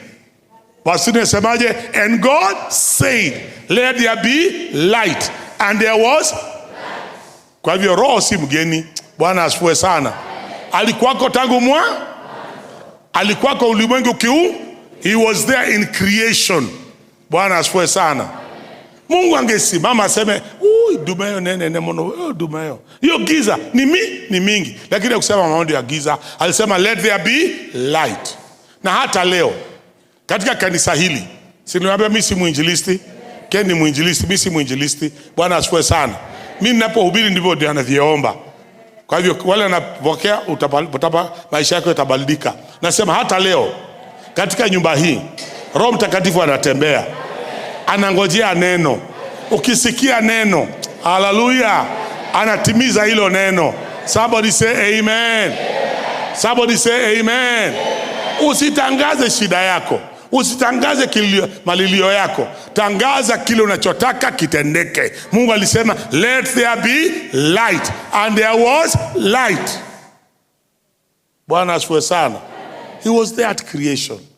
Ndiye alikuwa wa kwanza. Lakini chapter 6 of Genesis verse 1. Naenda jaribu kwenda polepole taratibu Now, lakini nyinyi msome haraka. Si mtasoma ama msomi? Gonga jirani mwambie tumia school fees. Haya, tumia school fees. Maandiko yanasemaje? Now it came to pass when men began to do what? To multiply on the face of the earth, and the daughters were born to them. What happened? Verse 2. That the sons of God saw that the daughters of men, that they were what? Beautiful. And they took wives for themselves of all of whom they chose. Verse 3 nasemaje? And the Lord said, my spirit shall not strive with man forever. For his what? Indeed flesh. Siku zake zikapunguzwa, zikafika 120. Chapter 5, people are living up to 900 years. Chapter 6, ikapunguzwa. Miaka 120. Pastor Musa, mimi hapo ndo nimeshikilia. Year 70, si Mungu alisema. Mungu alisema 120. Mimi nataka nifike hapo. Hawa wanaume wameshtuka. Acha niambie akina mama. Na mimi nataka nifike hapo. Mungu alisema 120 ndio itakuwa miaka yangu. Sasa una settle for 70 kwa nini? 70 ni Musa alisema, si Mungu. Bwana asifiwe sana. Jana nimepumzisha, nimezika mama 198 years. Yes, karibu afika 100. 98 years of age. Mama alizaliwa 1929. Alikuwa bado anaishi akili timamu, anakula kanyama na anazungumza na watu. Na hakufa kwa ugonjwa, alilala tu hakuamka. Na amani. Na alikuwa amemtumikia Bwana. Kila asubuhi alikuwa anaomba akinena kwa lugha every morning. Mjukuu aliniambia alikuwa akimtembelea anakuta mama anamuuliza, mama hauombi Kikamba, si Kiswahili, ni lugha gani? Akaambia hiyo ni speaking in tongues. Hey. Mama alifikisha 98. Naomba hata wewe pia uwefike miaka 100 na. Somebody say amen. Si ndio Mungu amesema? Lakini kile nataka uone hapa nikienda kwa haraka ni kwamba Roho Mtakatifu aliondolewa. Akafanya nini? Akaondolewa. Kwa hivyo hako tena. So from that moment on, the Holy Spirit was no longer here on earth. Alikuwa anakuja kutembelea mtu fulani, wakati fulani, atimize kazi fulani, na akimaliza anarudi. Kwa hivyo anakuja kwa Noa, Noa anajenga safina, Roho Mtakatifu anaondoka. Anakuja kwa Ibrahimu, anamsaidia kuzaa, halafu anaondoka. Niendelea. Niendelea ama niwachie hapo? Unaanza kuelewa sasa? Angekuja kwa Daudi, anakuja kwa Samson. Samson anaisimama, anabeba malango, anapiga Wafilisti, lakini akiondoka, Samson anaenda kutafuta malaya. Si ndio? Ameelekea Zora, anatafuta Delila. Si ndivyo alinyolewa nywele? Anakuja kwa Daudi, anaandika Zaburi. Anamuua Goliath. Roho amekuu, anashika kale kamawe, kanaangusha jitu. Lakini akiondoka, anatafuta bibi ya Uria. Utumia ule ni wao. Tibodhuri wake baraini, mwele oke. Roho ameondoka. Mnaanza kunielewa sasa? That's why you need that ceaseless flow. Kwa maana akiondoka, mtafanya maajabu hapa. Akae ama asikae? Kwa maana hiyo kuja na kuenda si ceaseless, ni intermittent. And your theme is not intermittent flow. It is what? Ceaseless flow. Somebody say amen. So all that time alikuwa anakuja naye. Hata wakati wa Yesu kuzaliwa, Mariamu anaambiwa utatunga mimba, utazaa mwana. Luke chapter 1 verse 34. Mariam akauliza malaika. Luke chapter 1 verse 34. Weka hiyo haraka. If I mention a verse, you put it up there. Luke chapter 1 verse 34, very quickly. And Mary akauliza malaika. How? Siniambia tunasoma. Mary said to the angel, what did he say? How can this be, since I do not know? Amen. Umeniambia nitatunga mimba, nitazaa mtoto. Itawezekanaje na sijaolewa? Verse 35 gives us an answer. Malaika alisemaje? And the angel answered and said to her, what? The Holy Spirit will come upon you. Hallelujah. And the power of the highest shall overshadow you. Therefore, also that Holy One who is to be born will be called what? The Son of God. Kwa hivyo hata alikuja kwa Mariamu, akaja kwa Elizabeti, wakapata watoto. Bwana asifiwe sana. Niendelea ama niwaachie hapo? Inaanza kuingia sasa. Alikuwa anakuja akija huyo mama ama huyo mtu atafanya na akimaliza, lakini akatokea nabii anaitwa Joel. Chapter 2 of Joel verse 28. Siliambia mimi ni mwalimu, situjifunze pamoja, and I'm glad young people are here. Joel 2:28.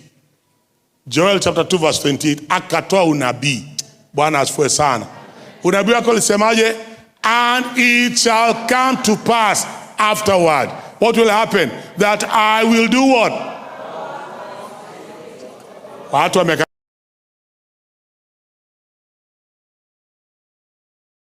afterward. What does God say do? On all?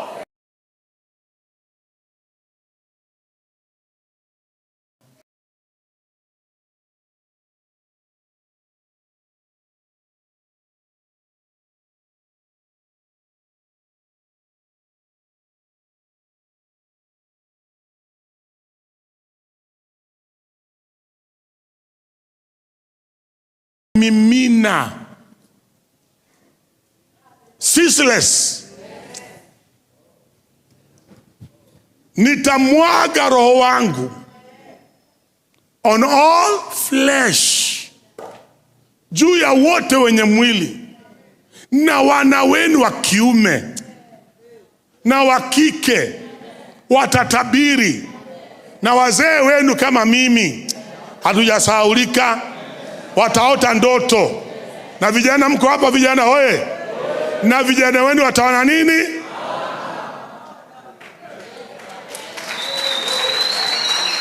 Kama umekamata, pigie Bwana makofi ya maana.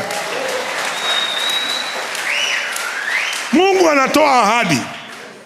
Nimekuwa nikimleta, anafanya kazi, anaondoka, lakini siku zinakuja. Haleluya. Wakati saa hii akija, hataondoka tena. Akija atakuja kukaa. Kwa maana he'll not come in a measure. He'll come ceaseless. Because this time I'm not giving him. Nitamwaga, nitamimina juu ya wote wenye mwili. And all of you are here today. Bwana asifiwe sana. Nasema Bwana asifiwe sana. You are candidates to receive. Maandiko yanasema watumishi wangu wa kiume na wa kike, akina mama hoye, hata nyinyi ni candidates. Na hallelujah. Watumishi wa kiume si mko hapa hoye, hata nyinyi ni candidates. Bwana asifiwe sana. Hata wazee kama mimi hoye, hata sisi ni candidates. Na vijana hamjasaulika. Unaona wamesema hapo, hata watoto wenu, hata na vijana wenu wataona maono. Look at the following verse, verse 39. Inasemaje? Verse 39. Sema tena juu ya watumishi wenu, wanaume kwa wanawake, katika siku zile nitafanya nini? Nitamimina roho yangu. Hallelujah. Bwana asifiwe sana. Angalia mstari unaofuata, unasemaje? Verse 30. Nami nitaonyesha mambo ya ajabu katika mbingu na katika dunia, na damu na moto na minara ya moshi. Itatendeka hivi karibuni. Bwana asifiwe sana. Nasema Bwana asifiwe sana. Yesu, Mungu ametoa unabii. Ametoa nini? Unabii. Yesu akazaliwa kwa nguvu za Roho Mtakatifu. Bwana asifiwe sana. Nihubiri ama niache? Niendelee? Mariamu amesema itawezekana, akaambiwa Roho Mtakatifu atakushukia na kile utakachozaa kitaitwa kitakatifu. Huyu Yesu, Pastor Musa, ndiye anayebatiza kwa Roho Mtakatifu. Yohana alituambia hivyo, John 1:33. Sina haja kwenda huko saa hii, because that's not what I'm preaching about. Bwana asifiwe sana. Lezo Bwana asifiwe sana.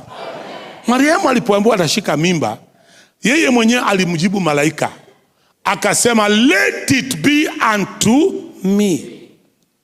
Msikia sauti kubwa inatoka pande hii. Wanaume, kwani hamjakula lunch?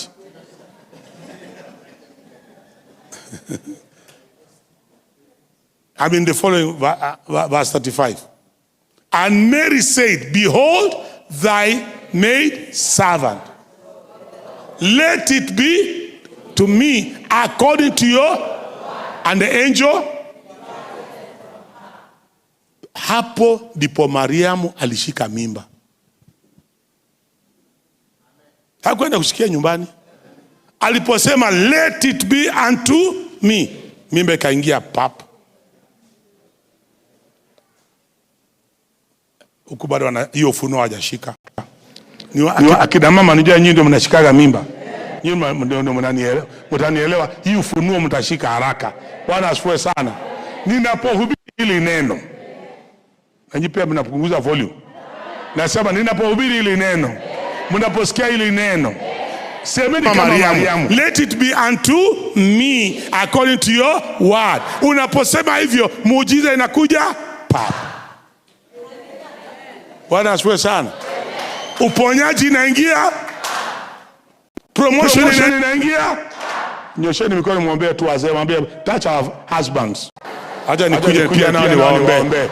Sijawasahau hata nyinyi wangu. Si mama amewaombea. Bwana asifiwe sana. Mariamu aliposema let it be unto me, hapo ndio alitunga miracles happen immediately you agree with the word of God. Unapokubaliana na neno, muujiza lazima ingie. Kwa hivyo malaika akiondoka, aliacha Mariamu ana mimba.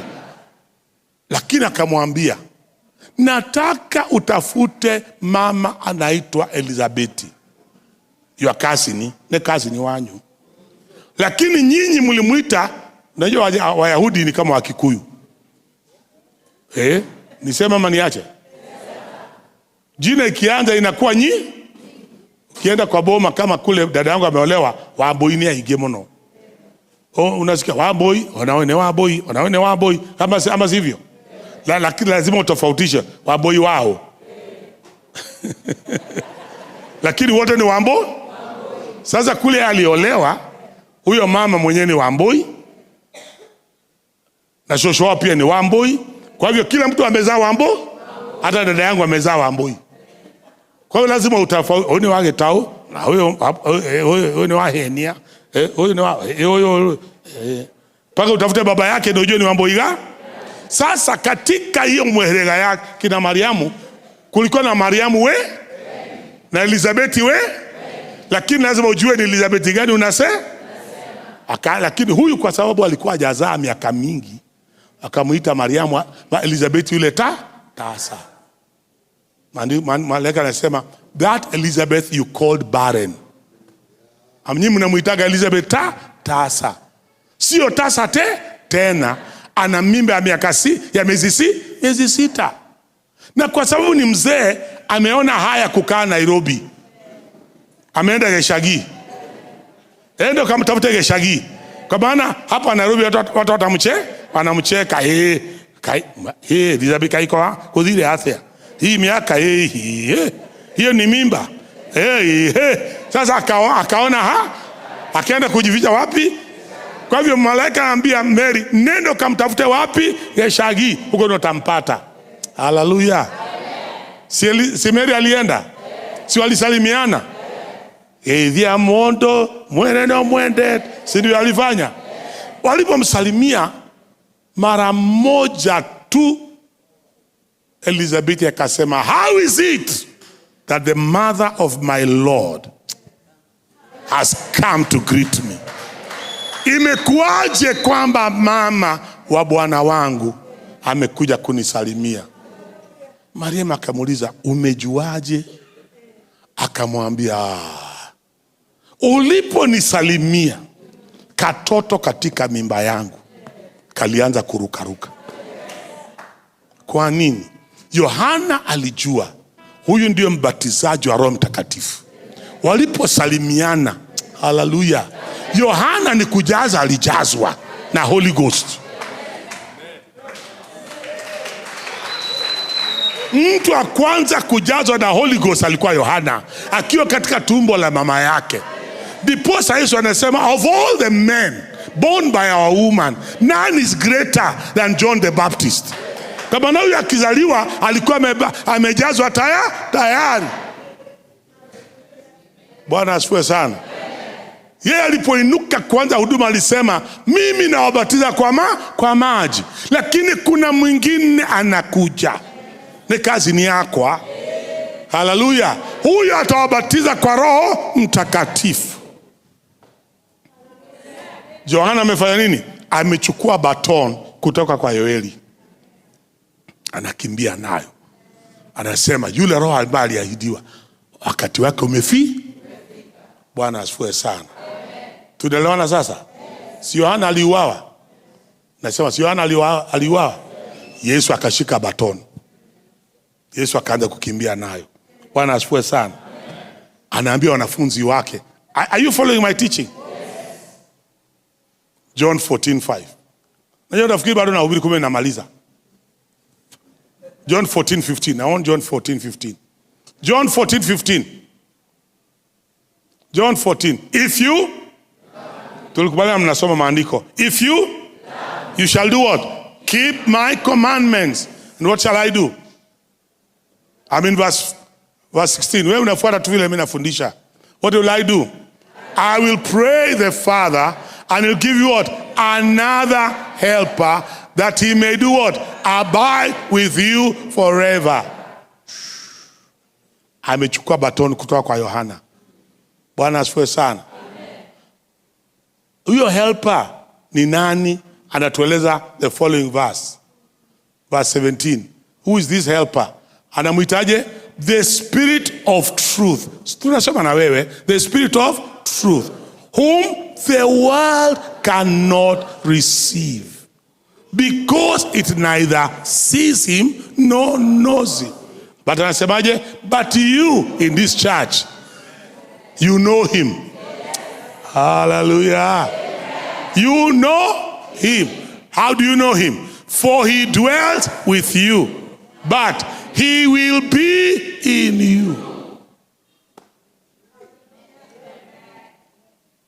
Jina la Bwana lisifiwe.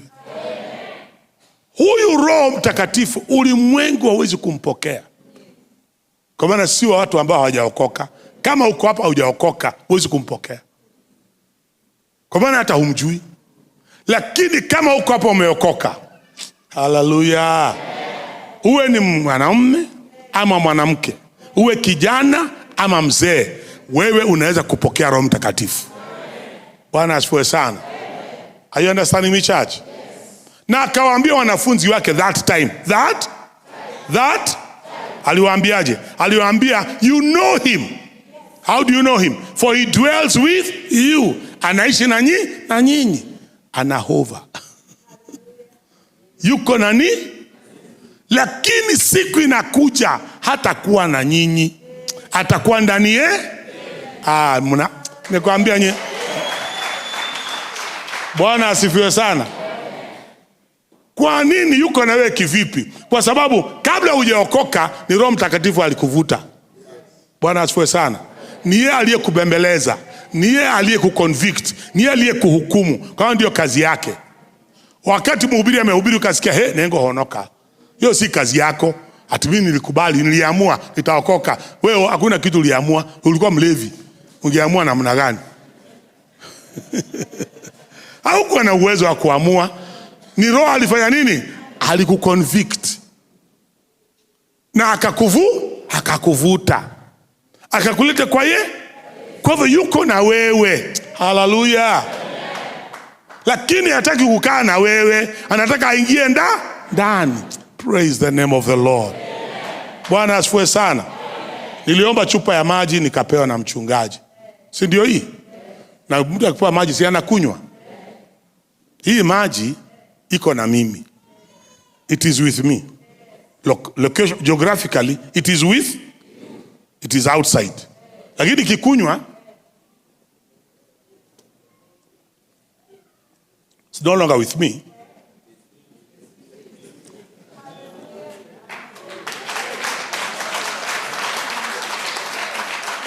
Imeingia si nikunywa tena.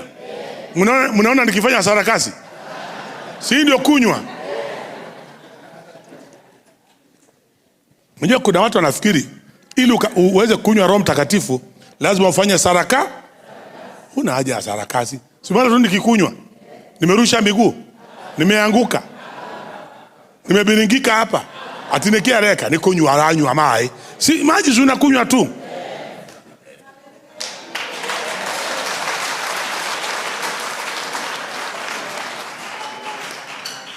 Niendelee? Yesu anakimbia na baton, si ndio? John chapter 7 verse 37. Najua zianza kuhubiri, tunaweka msingi. Hii ni foundation. Tunachimbanga chini, tunaambia niende pole pole.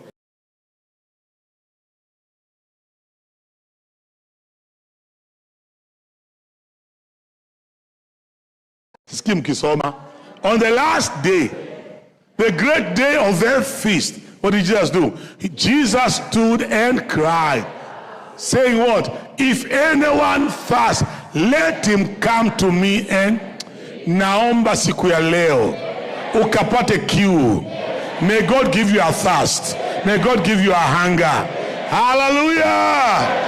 Yesu alisema blessed are those who hunger and thirst for righteousness, for they shall be filled. Hallelujah. Wewe unataka ceaseless flow, lakini je, una njaa? Je, una kiu? Kama una kiu, hautakunywa maji. Lakini ukisema unataka ceaseless flow, Mungu anakuja anakuta wewe umejaza njohi, umejaza Moratina, umejaza Buza, umejaza Jameson whiskey. Roho Mtakatifu ana mahali ya kuingia. Kuna mtu nimetukana? Mnaona mmeninyamaza, mnaniangalia. Bwana asifiwe sana. Tuko pamoja? If anyone thirsts, let him come to me and do what? Jesus, come to me and do what? Drink. That's what I was doing. Hakuna sarakasi. Verse 38 inasemaje? Sisikie mkisoma, he who believes in me, as the scripture has said, out of his heart will do what? Flow ceaseless rivers of living water. It cannot flow out of you if it's not in you. Kwanza lazima ingie ndio upate ceaseless flow from out of you. Bwana asifiwe sana. Kwa hivyo lazima kwanza uwe tayari kunywa Roho Mtakatifu. Ukunywe mpaka utosheke, mpaka anze kububujika. Hallelujah. Hiyo ndio ceaseless flow. Maandiko yanatuambia verse 39, akisema hayo maneno Pastor Musa, he was speaking concerning the Spirit. Sisikie mkisoma tena menyamaza. But this he spoke concerning who? The Spirit. Who those believing in him will do what? Receive. Why? For the Holy Spirit was not yet given at that time, because Jesus was not yet glorified. So kwa hivyo wakati huo Yesu mwandishi anatuambia, he was speaking about the Holy Spirit, whom those believing in him. Are there believers in this house? Are there women believers? Men believers? Young believers? Older believers? Are you in this house? All of you can receive the Holy Spirit. Somebody say amen. At that time, Pastor Joseph, they were waiting. They were doing what? Waiting for Jesus to be glorified. What does that mean? To be arrested, to be tortured, to die, to be buried. Then he rose again. Then he ascended to heaven. Bwana asifiwe sana. By the time he entered heaven, he was now glorified. Ukimuona saa hii hautamtambua. Acha ile michoro mnaonaga ya Italiano kutoka Italy ati Yesu anaangalia na macho ya blue. That is human imagination. Bwana asifiwe sana. Kweli kabisa Daniel. Ukimuona saa hii hautamtambua. Siku ile alifufuka Elegediomi, hata Mariamu alimwangalia akafikiri ni gardener. Hakumtambua. Si ndio? Paka alipotoa sauti akamuita Mary, akasema nani ni mwadhamaki. Hakuwa amemtambua. Hata Yohana alipomuona katika Revelation hakumtambua. Kwa maana yule Yesu alijua alimwacha akilia msalabani. Saa hii anaona mtu macho ni moto, miguu ni shaba, kwa mdomo wake kuna upanga. Alianguka chini. Sauti ni ya Yesu, lakini akiangalia si yule alimuona Christ. Nihubirie tu, mwambie neighbor. Kama muangalie kama hana kautukufu kwa uso wake, wachana naye. Mwambie neighbor. Mwambie Jesus has already been glorified. So now we can receive. Now we can drink. Somebody say amen. Now we can drink because he has been already glorified. Hallelujah. Inaingia sasa? Sasa anaenda tuko katika chuo cha Luka.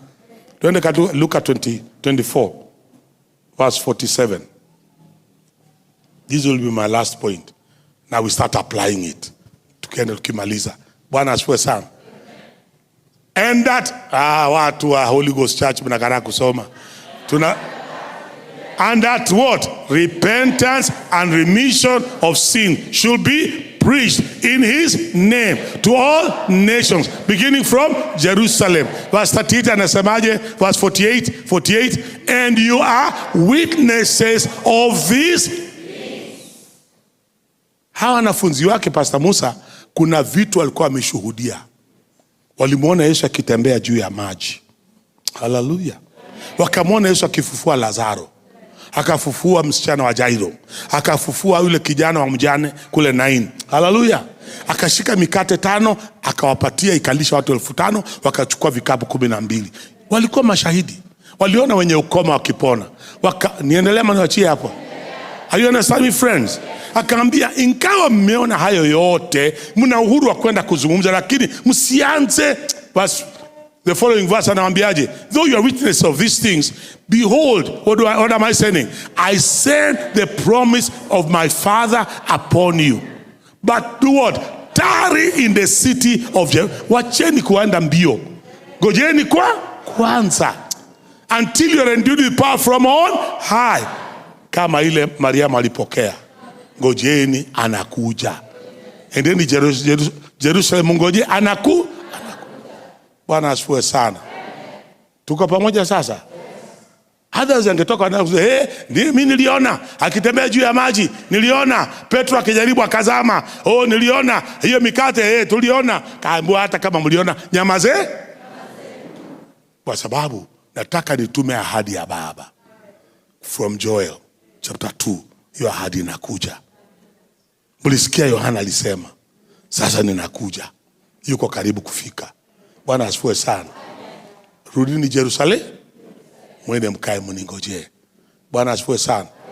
Silipo alienda. Bwana asifiwe sana. Tumeingia Matendo ya Mitume chapter 1 verse 8. And we shall receive power. Hallelujah. And we shall receive power when the Holy Spirit has come upon. And we shall be what? Witnesses to me. Where? Jerusalem, Judea, Samaria, to the end of the. Siwanangojea. Chapter 2 verse 1. Sasa nataka niwapeleke pale, nataka tufike tuanze kuapply hili neno. Bwana asifiwe sana. On the day of when the day of Pentecost had fully come, what were they doing? They were all in one accord, in one place. Who are these all? The women were there. The men were there. Talk to me. The young people were there. The old men were there. Hallelujah. Ambia jirani yako, sisi wote tulikuwa pale. Tuliwakilishwa pale. Bwana asifiwe sana. Amen. They were all in one place, in one accord. Ikasemaje maandiko verse 2, we'll go up to verse 4. Inasemaje? And suddenly there came a sound from heaven, as of a rushing mighty wind, and it filled the whole house where they were sitting. Maandiko inasemaje? Endelea verse 3, pio. And there appeared to them divided tongues as of fire, and one sat on each of them. What happened to them? Tunasoma nawe. How many were filled? And how many were filled? They were all filled with the Holy Spirit and began to speak with other tongues as the Spirit gave them what? Ilitendeka ama haikutendeka? Watu wakashangaa, wakaulizana maswali. Verse 17, Petro akaanza kuzungumza, kaambia, pick it from verse 16, sorry, verse 16. But this is what was spoken by prophet Joel. Yani mnaona unabii wa Yoeli ukitimia. Ile Yohana alizungumza na Yesu akazungumza, sasa ndio inatimia. Yoeli alisemaje? Tulisoma na wewe verse 17. Alisemaje sasa? It shall come to pass in the last says that I'll do what? Pour out my spirit on all flesh. And I want to see some emphasis here. Apana verse 7. Your sons and your daughters shall do what? Your young men shall see what? Your old men shall dream what? Verse 18 nasemaje? On my men servants, on my maid servants, I'll pour out my spirit in those days, and they shall do what? Bwana asifiwe sana. Itatendeka ama itatendeka? Nasema itatendeka ama itatendeka? Bwana asifiwe sana. Sasa Bwana asifiwe sana. Hii ni ahadi ya Baba ilifika. Yesu alisema, this time when he comes, he shall abide with you forever. Haendi, it shall be a ceaseless flow. Bwana asifiwe sana. Sasa Bwana asifiwe sana. Sasa nataka let us apply. Shall we apply? Yes. I say, shall we apply? Yes. Bwana asifiwe sana.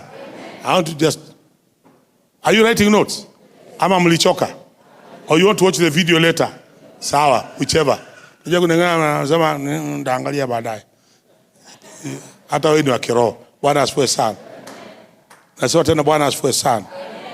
Kazi ya Roho Mtakatifu, I want to talk about just 4 or 5 works. Alafu niwaache nayo. For that ceaseless flow. Bwana asifiwe sana. Nasema tena Bwana asifiwe sana. Kitu cha kwanza, he's the one that is given for us to do ministry. Bwana asifiwe sana. Tumepewa ili atusaidie kufanya huduma. John chapter 20, andika tu chini, twende haraka sana. John chapter 20 verse 21. Yesu anazungumza na wanafunzi wake baada ya kufufuka kwake. Jesus said to them, what does he say to them? Peace be to you. As the Father has sent me, I also do what? Send you. Verse 22, inasemaje? And when he had said this, he did what? He breathed on them and said to them what? Receive the Holy Spirit. Niangalie. Akina mama hoye. Ukiamua na mtoto wako wanaenda trip, utaacha aende bila kitu? Si utatengeneza kama ligo na sandwich na mwekea na kajuice aende nayo trip? Si ndio kazi ya kina mama? Asante. Na wazee hoye. Na wewe ukisikia mtoto wako anaenda trip Mombasa, utaacha? Si utampatia ka pocket money? Hata kama ni shilingi 200. Naambia hii wewe ishi ile. Weka mzu. Ukifika mpole mtoto andei, unaweza kunywa soda. Utamwacha aende tu kafukafu? Sasa naye I'm beginning to preach. Yesu alipokuwa anakuja, haleluya, Baba alipokuwa anamtuma Yesu, hakumtuma na maligo, hakumtuma na sandwich, hakumtuma na pocket money. Bwana asifiwe sana. Alimtuma na Roho Mtakatifu. Haleluya. Alimtuma na nini? Roho Mtakatifu. Ndio Yesu anatuambia sasa, vile Baba alivyonituma, kile Baba alinipatia nikija, kile kimenisaidia kufanya huduma, Baba alinipatia Roho Mtakatifu. Hallelujah. How God anointed Jesus of Nazareth with the Holy Spirit and with power. Hallelujah. The Spirit of the Lord is upon me because He has anointed me to preach the gospel to the poor. Are you understanding me, church? Yesu alipokuwa anakuja hakutumwa kavu, hapana, alitumwa na Roho Mtakatifu. Akaambiwa nena na huyu, hata kusaidia kazi, hata kusaidia huduma, hata kusaidia katika usemi. Haleluya. Na wewe sasa mtumishi wa Bwana, nasema wewe sasa mjakazi wa Bwana. Yesu anasema vile Baba alivyonituma, kile alichonipatia nami nawapatia. Somebody say amen. Akanyoosha mikono yake akasemaje? Receive the Holy Spirit. Na mimi leo nikisimama hapa, laka nasema nikisimama hapa, nanyoosha mikono kwa kila mmoja wenu, ukapokea Roho Mtakatifu, ukanywe kwa Roho Mtakatifu. Roho Mtakatifu akutembelee, akawe rafiki yako. Somebody say amen. Hallelujah. Hautashindwa na huduma, utafanya hiyo kazi, utatoboa katika hiyo huduma. Somebody say amen. Kama alikuja juu ya Noa akajenga safina, nasema amen. Akaja juu ya Musa akajenga hekalu. Are you understanding me now? Akaja juu ya wafanyikazi wa Musa wakatengeneza hata sanduku la agano. Ni Mungu anasema I put my spirit on them to do craftsmanship. Roho Mtakatifu akija anakupatia ujuzi hata wa kazi. Nataka niwahubirie vijana mnisikie. Bwana asifiwe sana. Wacheni kusumbua Musa. Musa ndio mchungaji hapa. Wewe parishi yako iko pale nje.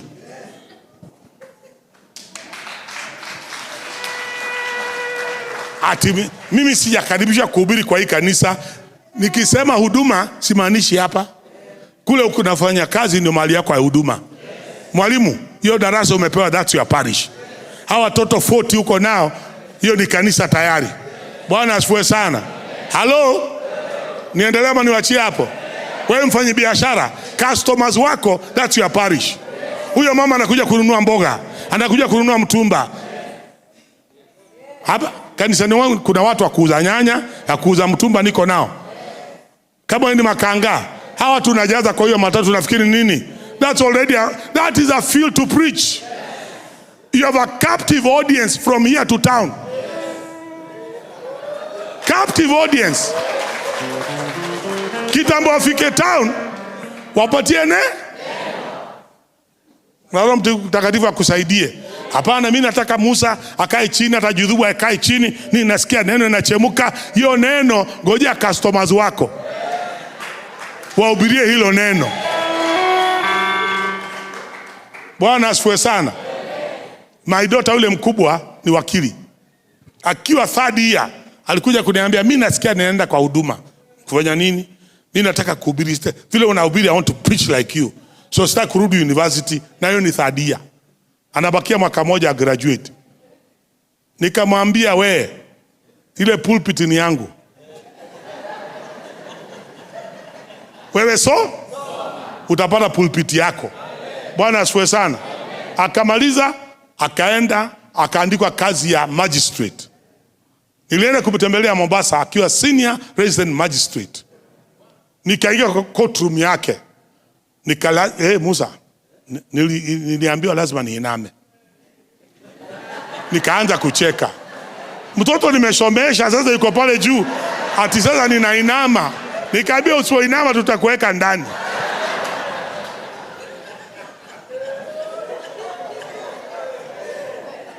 Niliinama, watu wa Mungu, acha nikiri.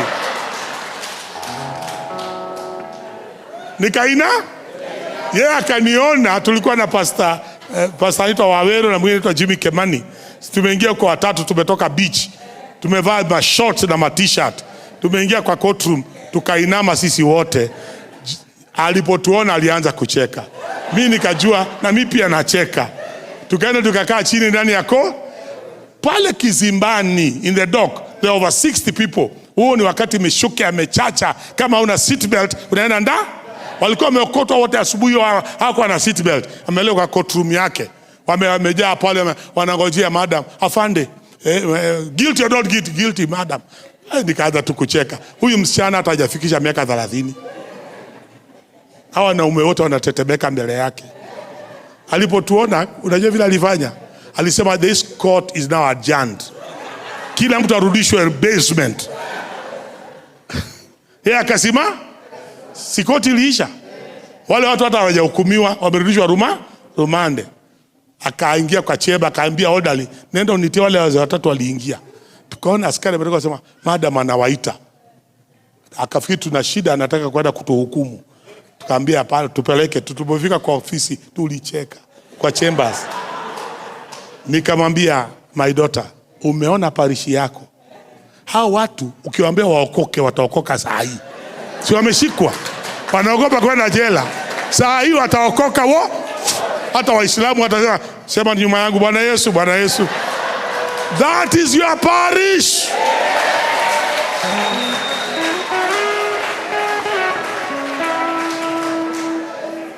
Bwana asifiwe sana. Kwa hivyo kama uko wewe ni mfanyabiashara, wewe ni makanika, wala ndio kuletea kagari au ni parish. I want God to use you. Bwana asifiwe sana. Are you understanding me, friends? Ndipo naambiwa old men shall dream what? Dreams. Young men shall see what? Visions. What are visions? Visions are solutions. Vijana msimame. Naona mko na t-shirt ya brown. Hebu msimame tena. Na chairman wewe ndio huyu. Bwana asifiwe sana. You people carry solutions. Bwana asifiwe sana. Are you understanding me now? And I'm praying over your life. May God start giving you visions. How to solve the problems of Kenya. Economic problems, social problems, problems in the family, problems of health. Somebody say amen. Solution ipatikane katika nyumba ya Bwana. Roho Mtakatifu apatie ufunuo. Kwani shida iliyokuwa Misri, si solution ilikuwa Joseph? Si alikuwa kijana? Ile shida alikuwa na Nebukadnezari kule Babylon, si solution ilikuwa Danieli na Shadrach na Meshach na Abednego? Si walikuwa vijana? Na si ndio hawa?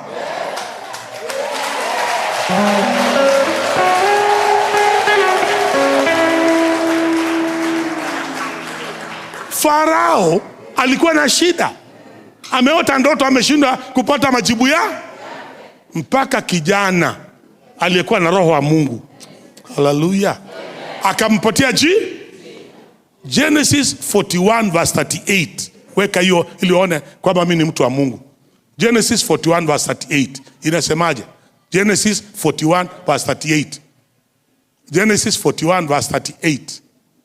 Genesis 41 verse 38. Anasemaje? And Pharaoh said to his servants, can we find such a one as this, a man in whom the Spirit of God is? Alitambua majibu ya huyu kijana si yake, ni Roho ndiye amempatia majibu. Vijana, wacheni kurusha mawe. Tafuteni majibu ya Roho Mtakatifu.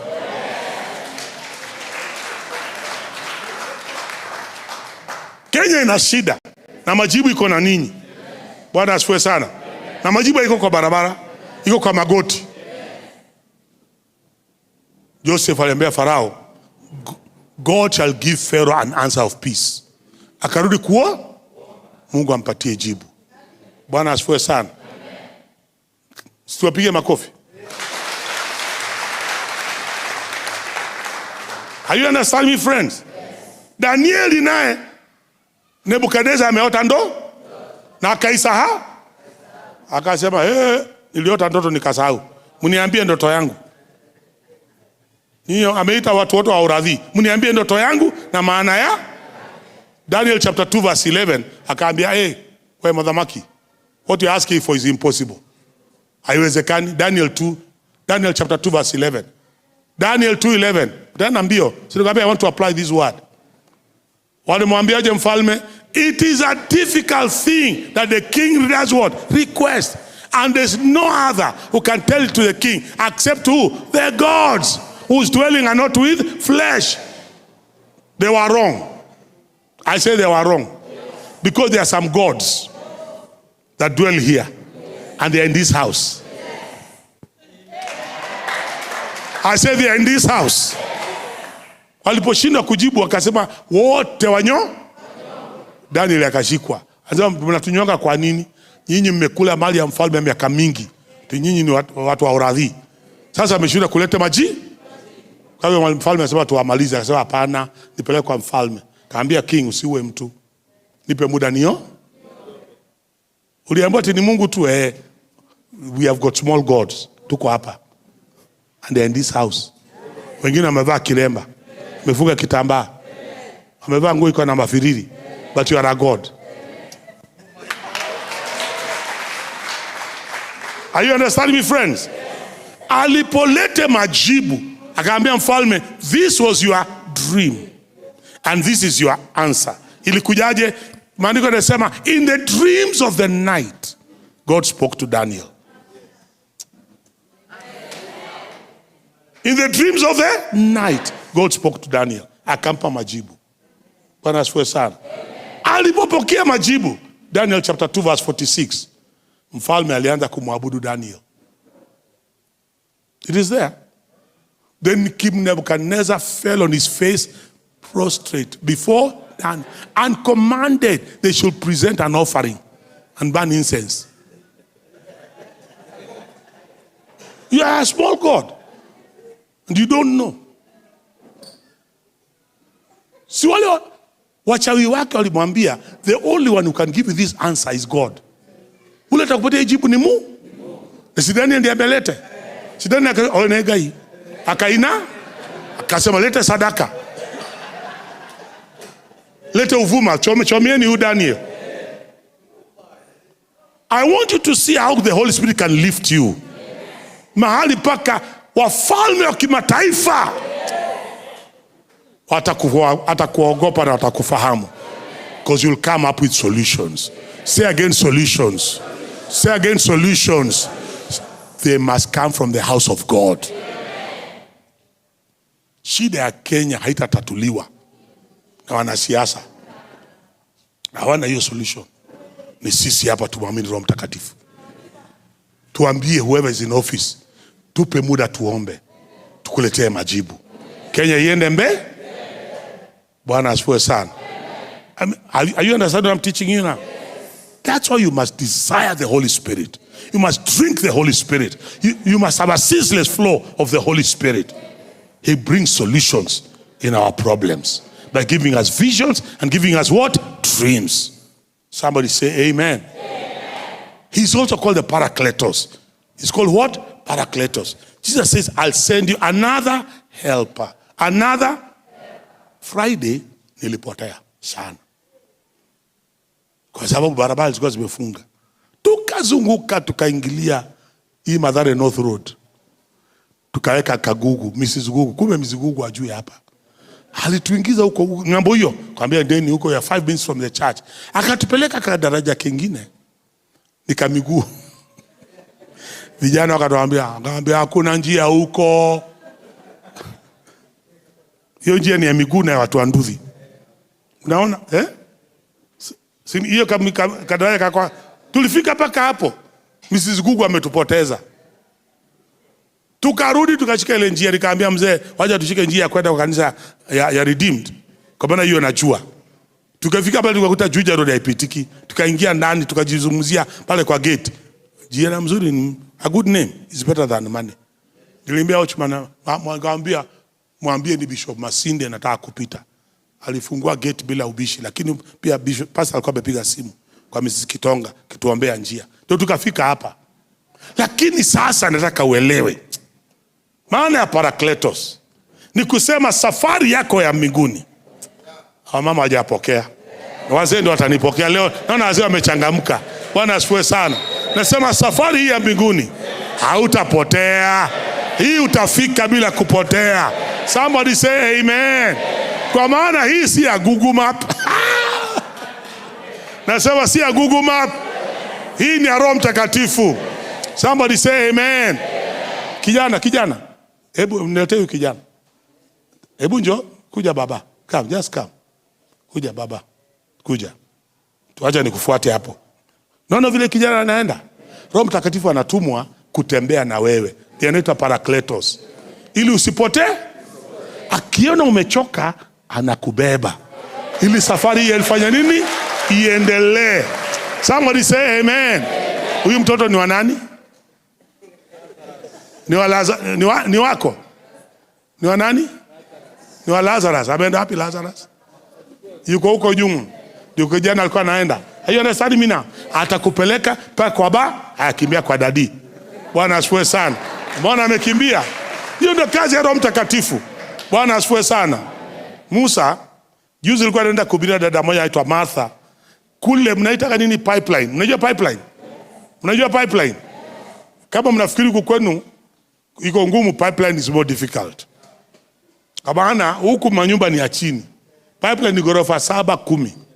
Na zinatoka hapa mpaka kwa kanisa na zinavuka. Niliangalia na kila mahali wameanika nguo. Hata huoni jina. Nguo zimetoka 7th floor mpaka ground floor. Na barabara nisema ama niache? Ndio playground, kwa maana wamejenga from beacon to beacon. Kwa hivyo watoto kucheza ni kwa barabara. Na hiyo barabara pia ndio jikoni ya chapati na githeri, na ndio soko ya sukuma wiki na pia hawkers. Ili nifike kwa hiyo kanisa, ili niwaambia Pastor Martha nitumie tukakutana naye Outer Ring Road. Nikamwambia ingia kwa gari ya ili nionyeshe njia. Kwa sababu nilikuwa na elder wake kwa gari yangu. Alikuwa ananiambia pita kona hapa, rudi pande hii. Watatoka tu, enda tu pole pole bishop mpaka wadikafika. Sasa Mungu kwa neema yake. Sinaambia mama wakati huo hamna mwamko, acha nikae na wazee. Nasema Mungu kwa neema yake. Anajua hata ukipewa map utaweza kupotea. Ukipewa Google Map inaweza kupoteza. Ametuma Roho Mtakatifu aingie, akae ndani, akuongoze mpaka ufike mbinguni. Somebody say amen. Gonga jirani, mwambie neighbor, hii safari ya mbinguni sitapotea, kwa maana Mungu mwenyewe ameingia katika Roho Mtakatifu, anaishi ndani, ananiongoza. Haleluya. Nasema haleluya. Ndiposa tunaimba tuonane bandarini kule. Tunaimbaga nekole boroli mwegama. Tunaimbaga hivyo kwamba tukiamini tutafika.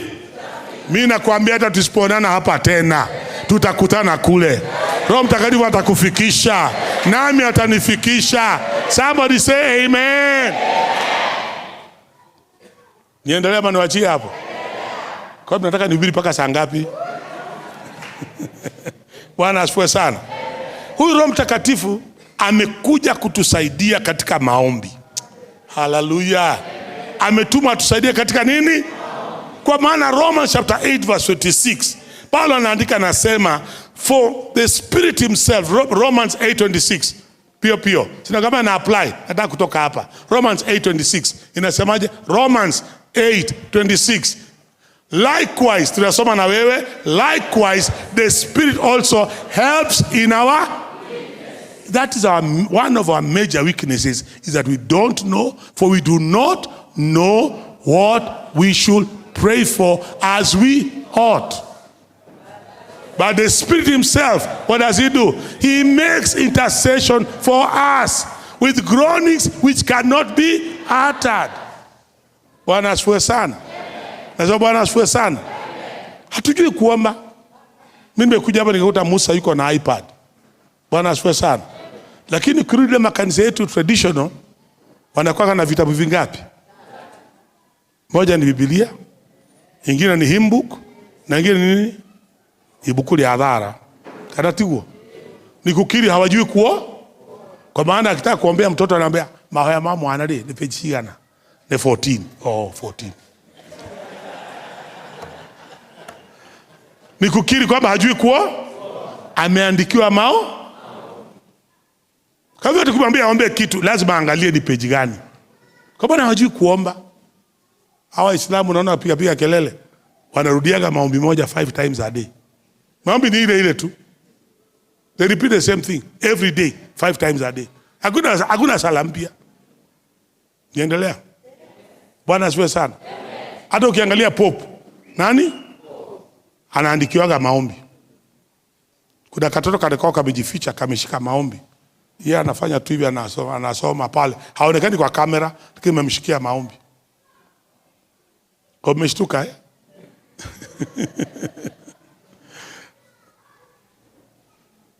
Tulipoomba na Uhuru na Ruto, walipokuwa naenda kuapishwa hapa Kasarani, waliniita. Kanaambia Masinde, kuja utatuombea inauguration service yetu. Na nikaenda Kasarani. Kini kabla sienda nikapigiwa simu na ofisi ya Kibicho.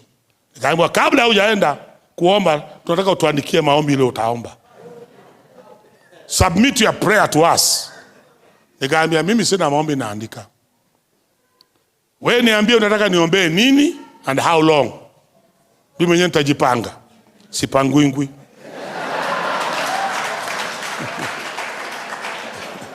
Bwana asifiwe sana. Akaniambia haya tumekubali. Kwa maana si wao waliniita. Nilikuwa nimeitwa na wakubwa wenyewe. Kuja huo. Sasa junior wananiambia niwaandikie maombi. Maombi yangu nitaandika nikuletee ufanyie nini? Si basi kama nitakuandika si wewe ende usome. Wale tuliomba nao waliandika. Nikaona wameshika wanasoma. Nikaabua sasa tutaombewa na Masinde. Ili wale kuri basanda na makaira. Hallelujah. Kwa nini? Roho Mtakatifu yuko ndani. Anatusaidia katika maombi. Bwana asifiwe sana. Wewe unajaribu kuomba bila Roho Mtakatifu, utaanza kujikuna mgongo na kupiga naombea Pastor Musa na ndugu Danieli, ona Hosea ndani kana Hosea, ona Bishop JB Damo Hoera, itafika mahali majina yanakui, lakini Mungu ametupatia lugha. Sasa Amanda amesema amen. Mungu ametupatia lugha. Inashinda Kikuyu, inashinda Kiswahili, inashinda Kiingereza. Unaweka gia unaanza kuriba sandaraba. Unaenda kabisa. Unaweza kuomba 5 hours. Watu wanashangaa unaomba nini 5 hours? Kwa maana your mind is not praying. It's your spirit that is in prayer. Somebody say amen. Alitumwa atusaidie kuomba. Si tusaidike. John chapter 4 verse 23. Roho Mtakatifu si kuomba tu. John chapter 4 verse 23.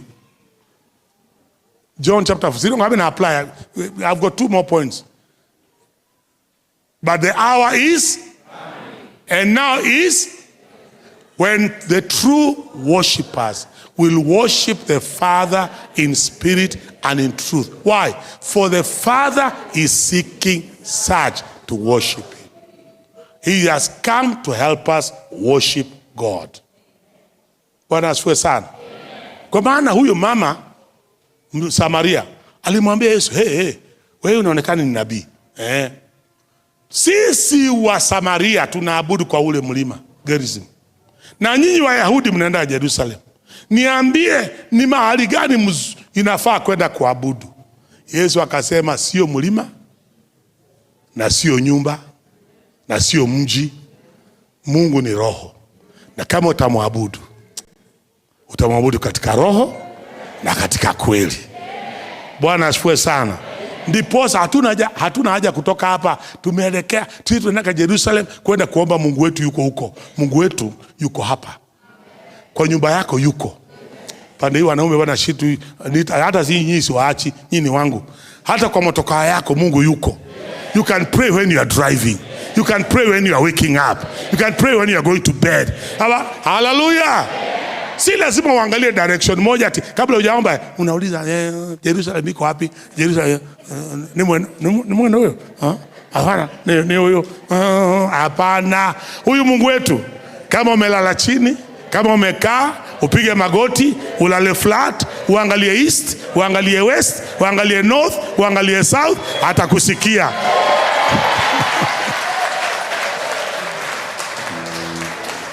Kwa maana anayetusaidia kuomba ni Roho Mtakatifu.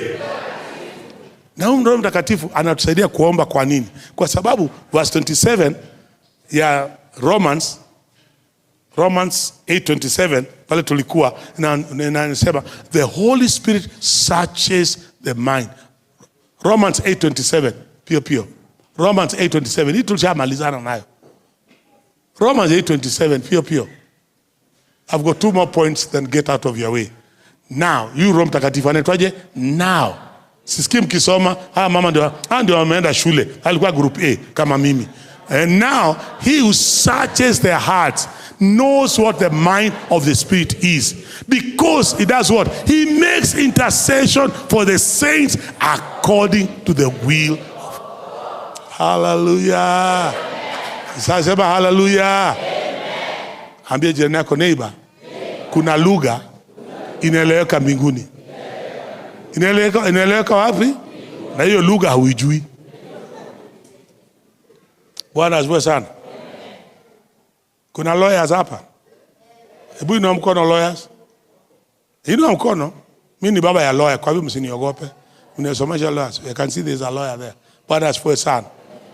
Sinisaidie hao wapendwa. Siniwasaidie. Ukipokea barua ya lawyer, usijaribu kujibu. Patia yule bwana ajibu. Kana ile lugha, hata kama wewe ni engineer, usijaribu kujibu barua ya lawyer, utafungwa. Ama sivyo? Because there is a legalist language. If you are not a lawyer, how would you?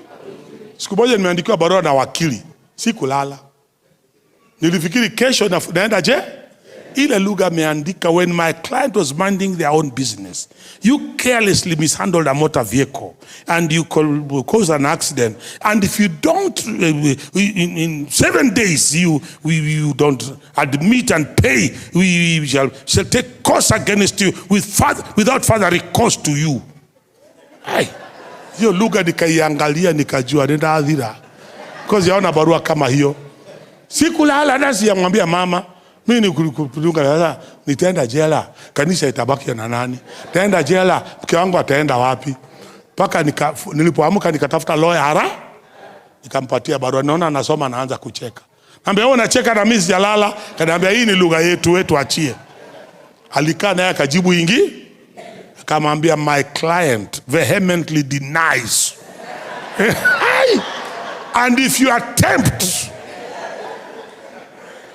whatever you attempt shall be resisted with the costs to you and your client.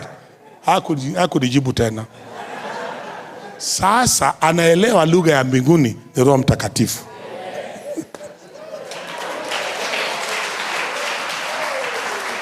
Wewe unapeleka yako unasema mayane mabataro makwai. Hiyo ni kuuza kaseti. Hiyo ni kuuza kanda hiyo. Hiyo isikiki mbinguni. Hapana. Kuna yule ambaye ana search. Hallelujah. Anafanya nini? Ana search moyo wako na ana search moyo wa Mungu. Na anajua shida yako ni gani. Na anajua supply iko wapi. Kwa maana hata ukifunguliwa store ya Mungu, wewe hujui hiyo answer yako iko wapi. Anayejua ni Roho Mtakatifu. Akusaidie kuomba. Akusaidie kuabudu. Bwana asifiwe sana. Ninawasaidia.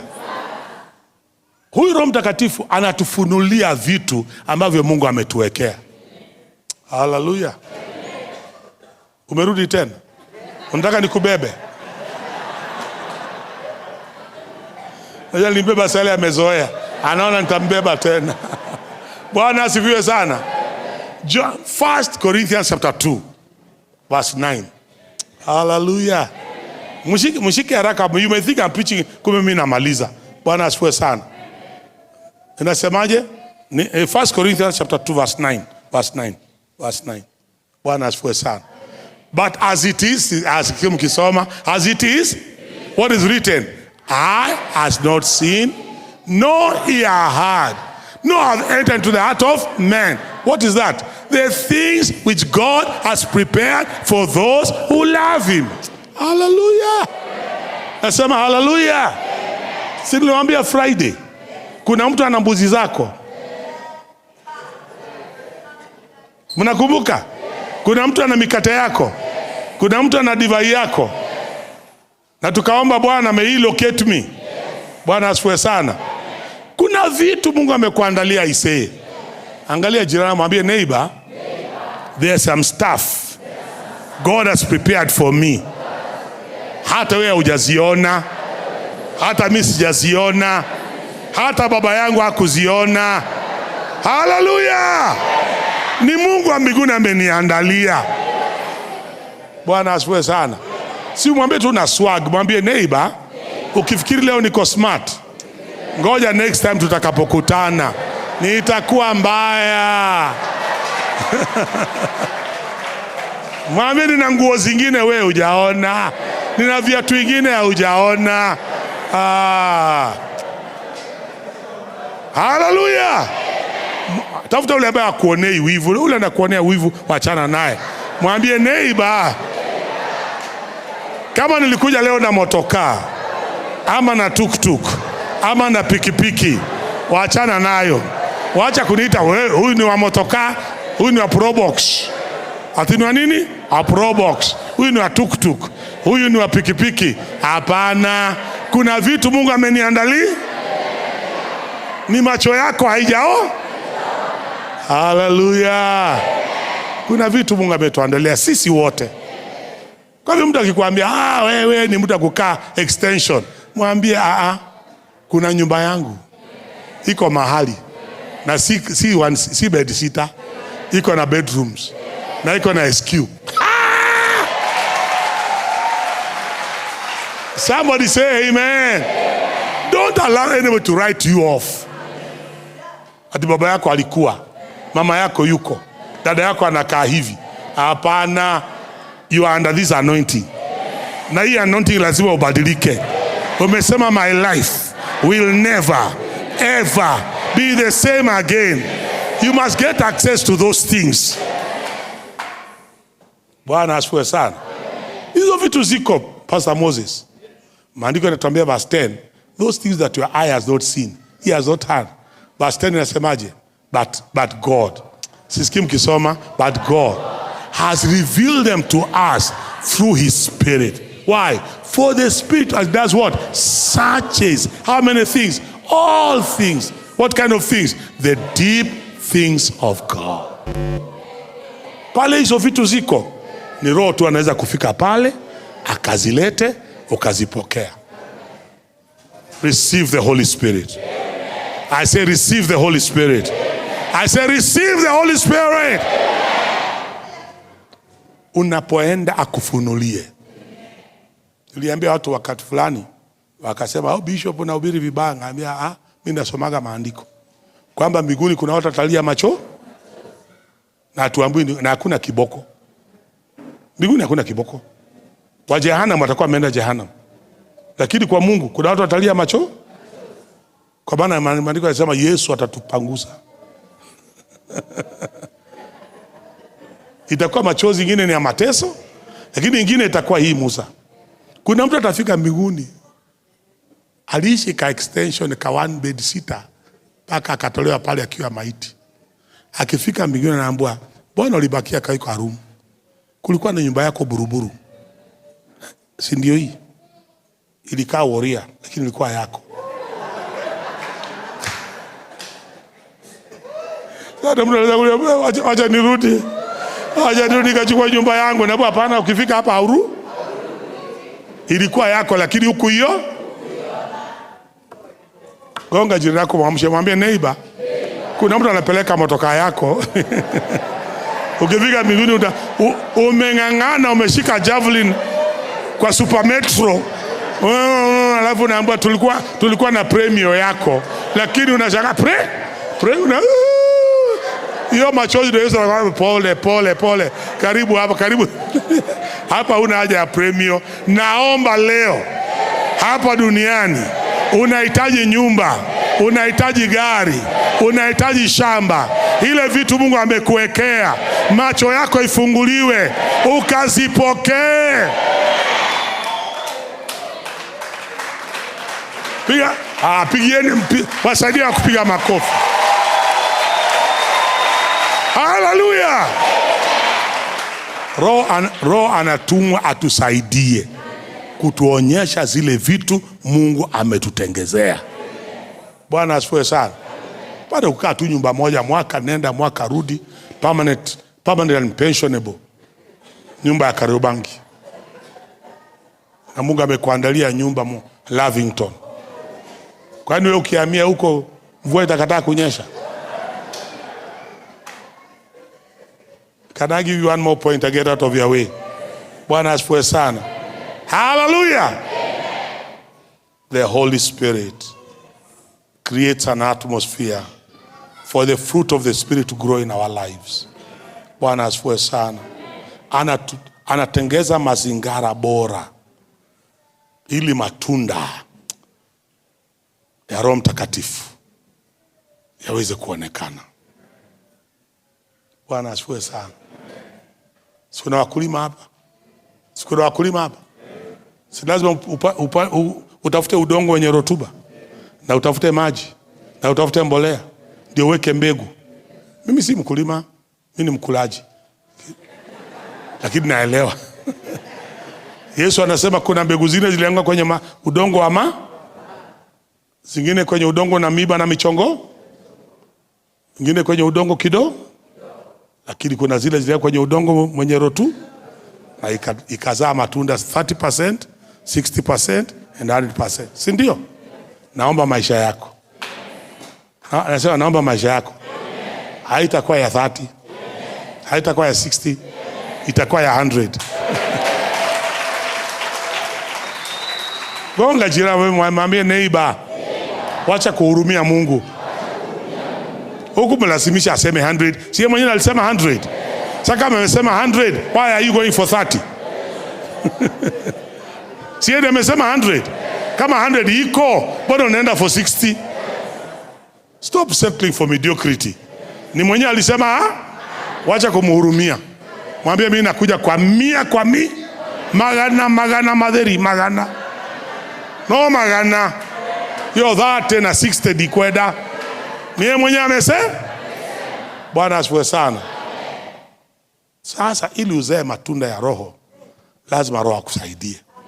Bwana asifiwe sana. Ndio Galatians chapter 5 inatuambia from verse, inaanzia verse 16 inaanzia verse 16. I say then, anasemaje? What should we do? Walk in the Spirit, that you shall not fulfill the lust of the flesh. Because the Spirit and the flesh are always doing what? Fighting. Verse 19 anatuambia, verse 19. Now the works of the flesh, what are they? They are evident. Yani kazi za mwili ziko dhahiri. Una haja kusema mimi nafunga na kuomba Bwana nionyeshe kazi za mwili. Una haja? Hizo ziko hata ukitoka hapa nje utaziona tu. Utakuta na mwalimu anakuambia mnatoka wapi shai? Toka kanisani. Watu bado wanaenda kanisa. Mmehubiriwa nini? Hiyo ni kazi za mwili ziko dhahiri. Utakuta msichana hata kama amevaa kilemba na kukatia. Kwambia sasa wewe umeolewa.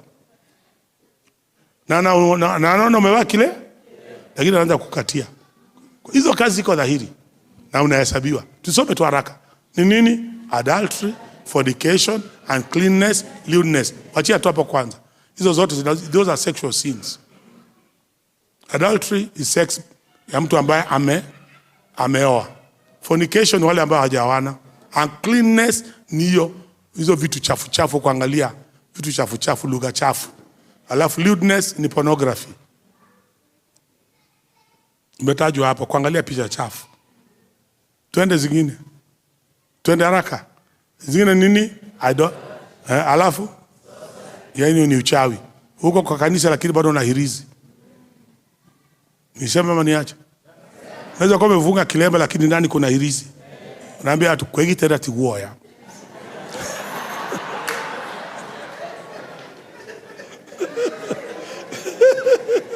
Atubejiki na macho mbaya.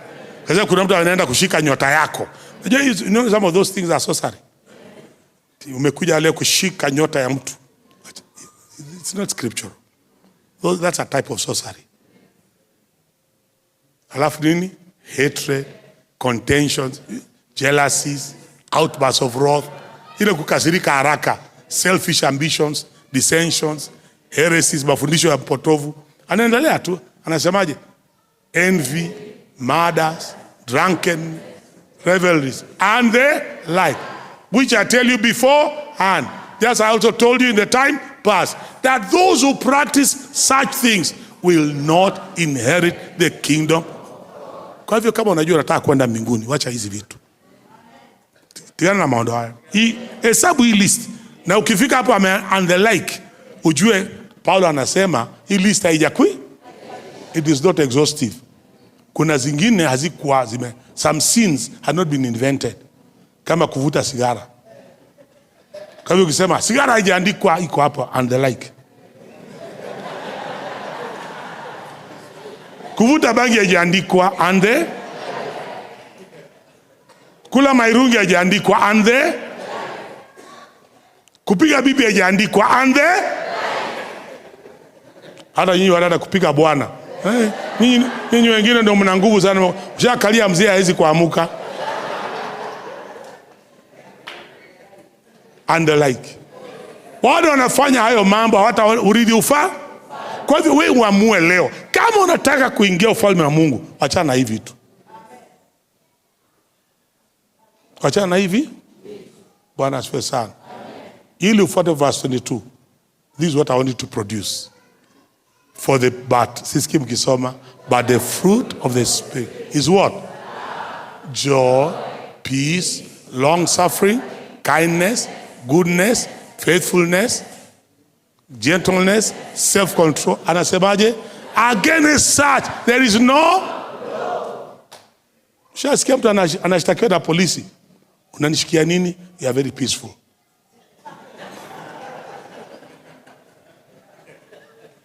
Ushasikia mtu ameshikwa? Ana amani nyingi sana. Ama ameonekana he's very patient.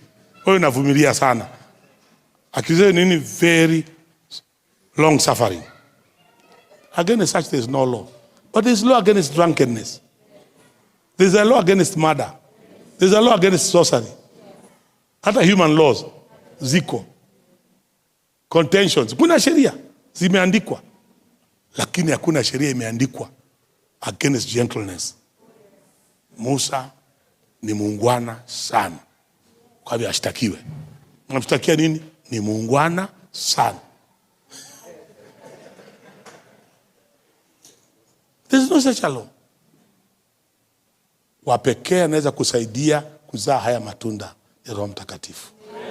Kama hayuko ndani, utalewa. Si niwaambia? Alikuwa anaacha Samson, akimwacha tu hivi, amepiga Wafilisti, ameua, amebeba malango, ametupa, roho akitoka anarudi kwa malaya.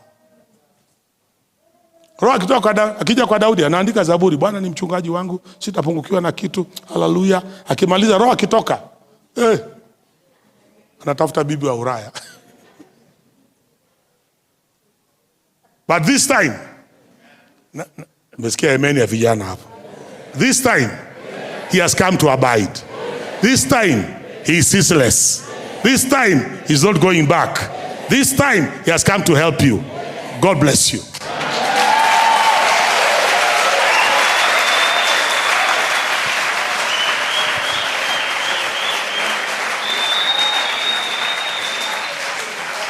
Ngoja pastor, nataka kuomba. Bwana asifiwe sana. Umepokea neno?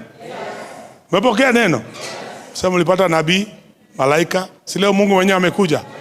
Amekuja kwa ajili ya Roho Mtakatifu. Pokeeni Roho Mtakatifu. Hizo kazi zote ndiye pekee anaweza kufanya. Amen.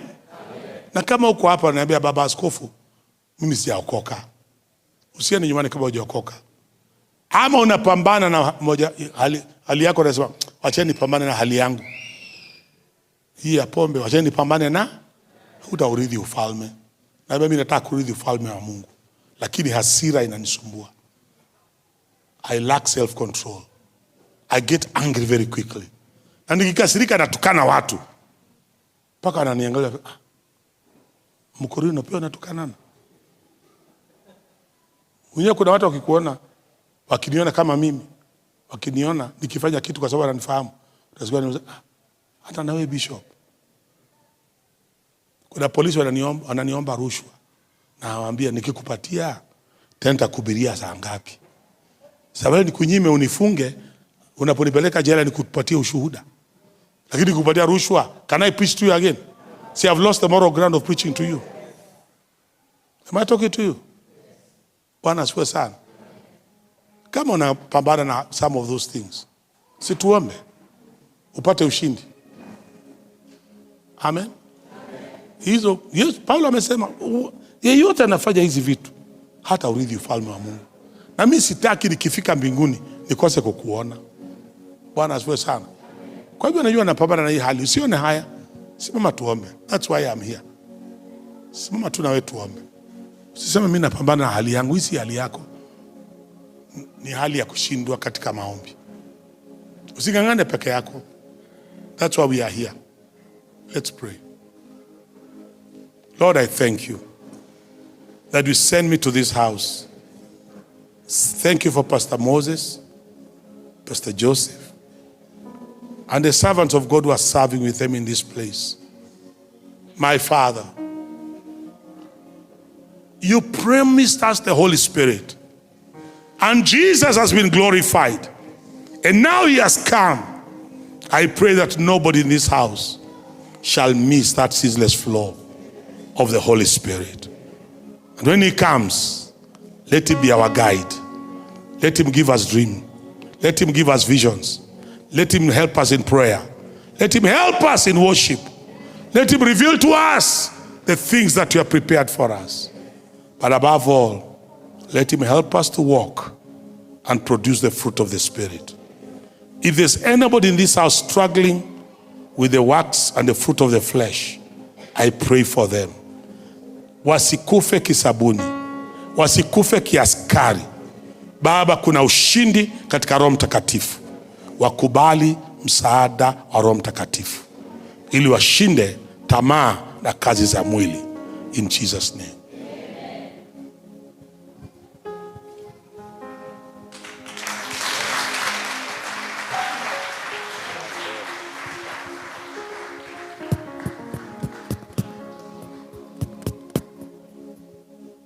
Bwana asifiwe.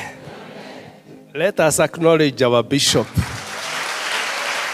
and also acknowledge our Lord for such a powerful word. Bwana asifiwe. That is wonderful. Mmebarikiwa. Si sasa tumefika pale ilikuwa tufike. Si ni sisi tunaiba nemukinyete. Tulianza kwa nabii, tukaja kwa malaika, sasa tumefika kwa Bwana. Bwana asifiwe. So leo tukiondoka tuko different. We have been told that our life will not be the same. Na wewe mwenyewe umesema that your life will not be the same again. Amen. Bishop, God bless you. We are really blessed by the word. It has built the body of Christ. Amen. Na sasa, si bishop ni mgeni wetu. Alikuwa mgeni wetu. The Bible says, whoever receives a prophet, because he's a prophet of God, the reward, the prophet will receive the same reward he will also receive. Ile zawadi nabii atapokea, pia na wewe utapokea hiyo. Nabii ametoka kwake, amekuja hapa. Sasa anarudi. Yes, zawadi yake iko mkono. Na wewe je? Hallelujah. You also need to receive the blessing. And you can receive the same. Ukifika biguni, akipatiwa sababu ya kuhubiri leo, kuja hapa kutuhubiria weekend hii, ile zawadi atapokea na wewe upokee. Bwana asifiwe. So we want to bless our bishop. Sidio? So I want you to go to your pocket so that you can share in the blessing. Sidio? Hiyo ni mzuri. Na kuna ile namba inawekwa pale ya M-Pesa na David. Ama hiyo ndio mzuri ama David utatu advise aje? Wajua David, he is my chief advisor in these things. Kuja sema vile tutafanya. Mgeni hawezi kuja kwako halafu mwambie asante sana, enda salama, barikiwa. Nenda salama, barikiwa. Tuonane tena. Hallelujah. David.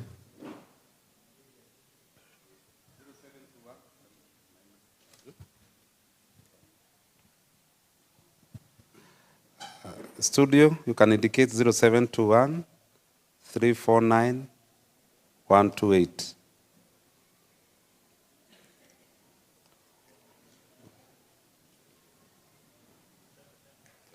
Studio 0721 349 128.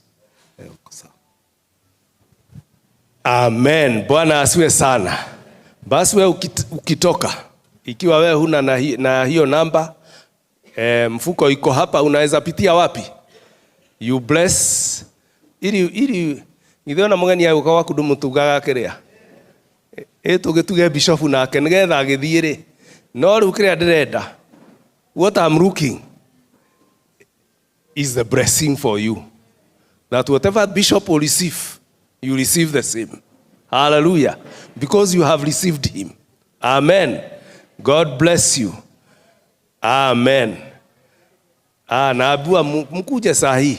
Wale wako na cash, you can come now. Na namba imeandikwa pale. Wale wako na cash. Hii ni soda ya bishop. Ili baraka zake nawe upokee. Amen. Paul said, I'm looking for what can be accounted to you. What can be accounted to you. This is what we are looking for. Amen. God bless you. God bless you. God bless you abundantly. Amen. Amen.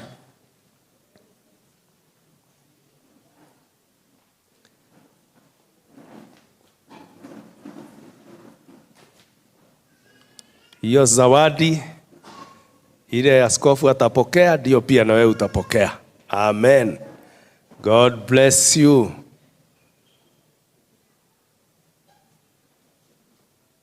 Asante sana. God bless you all.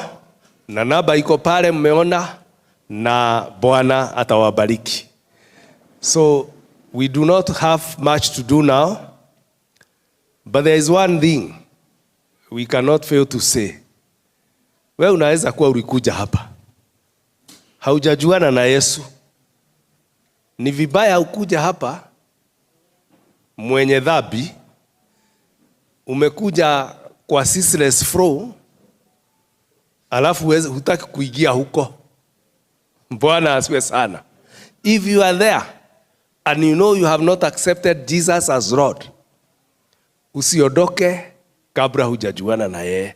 Umeona ile faida iko ya kufunuliwa macho?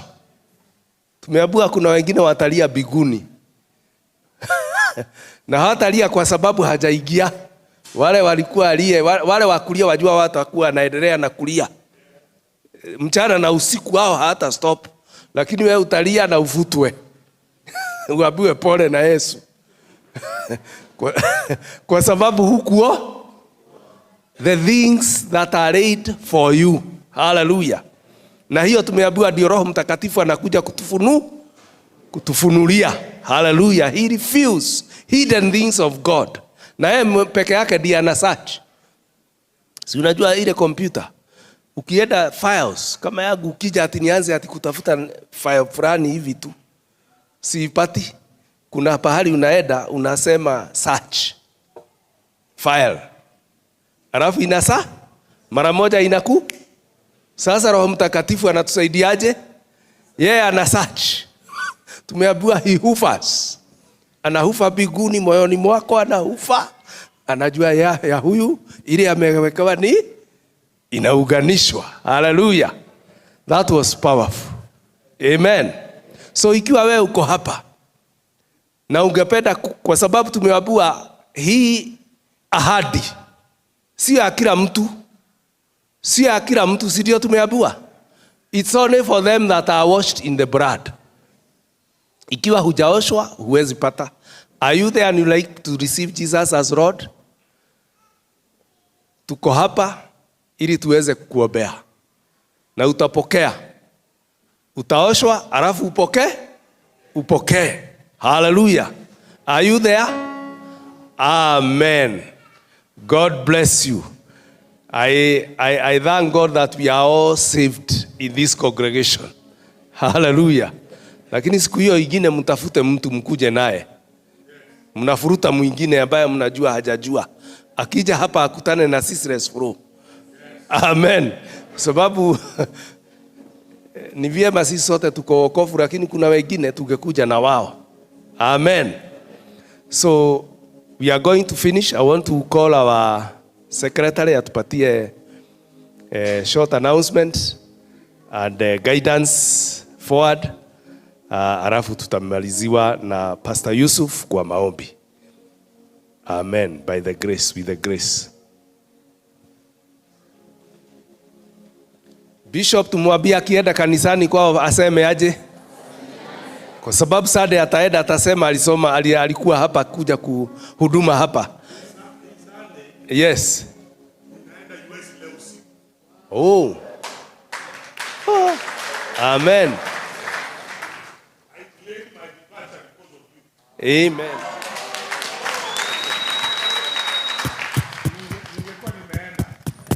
Kenya Christian Fellowship in America amenialika nikawahubirie conference yao next week. Kwa hivyo naelekea. There's a lady called Patricia Njenga na wengine wameandaa mkutano pale Washington. Kwa hivyo nisalimie Trump. Nitakuwa mimi from Thursday paka weekend takuwa Washington DC na Wakenya wa Kristo. Watakuwa Dr. Karogi, Professor Njoroge, watakuwa wote watakuwa huko, tutakuwa na ushirika. Bwana asifiwe sana. I'm the main speaker. Ningeenda kitambo lakini sema hapana, I gave my brother a promise. So tikiti yangu ni ya leo usiku. Kwa hivyo nitasalimiwa Amerika. Tuna watoto wetu, huyo kijana wetu ambaye anaitwa ameoa Wanjiro, anakaa huko ito Bauro, ameoa hapa Wangige. Kuna watu wa Wangige hapa? Mkidiona mjue kijana wangu ameoa hapo kwenu. Bwana asifiwe sana. Tutakuwa na Paulo, alafu tuna msichana wetu anaitwa Wanjiko pia naye yuko huko. Tunaambia kwangu kuna Wanjiko na Mokami na Wanjiro. Mtaweza kuniambia mimi si Mkikuyu? Hizo salamu nitapeleka. Amen. Amen. Peleka salamu huko na ukiwa karibu na Bishop Waigwa. Mkizungumza mpelekee salamu zetu. Utaenda? Texas, yes. Lazima niende. Basi ukifika huko msalimu. Amen. Peleka salamu zetu sana. He's our pastor emeritus. Amen. Amen. So brother Daniel.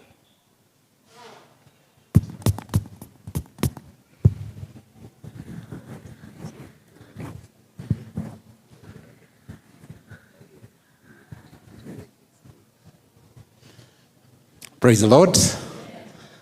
Hallelujah. Langu tu ni kushukuru sababu pastor amesema mambo yote. Kusema ni asante kwa niaba ya uongozi wa kanisa. The church board imekuwa the forefront ya kupanga hii maneno. Tunashukuru sana sana sana.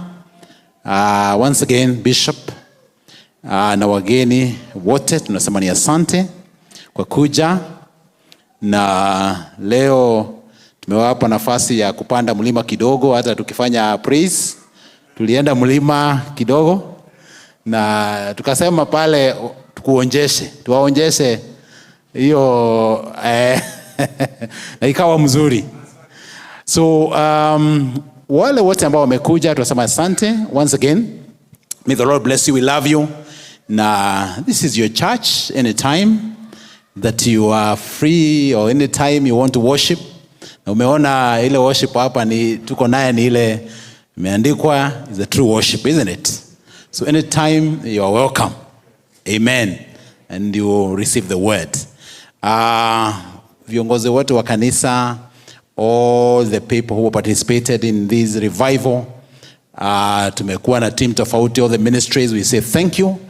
May the Lord bless you kwa kazi nzuri. Amen.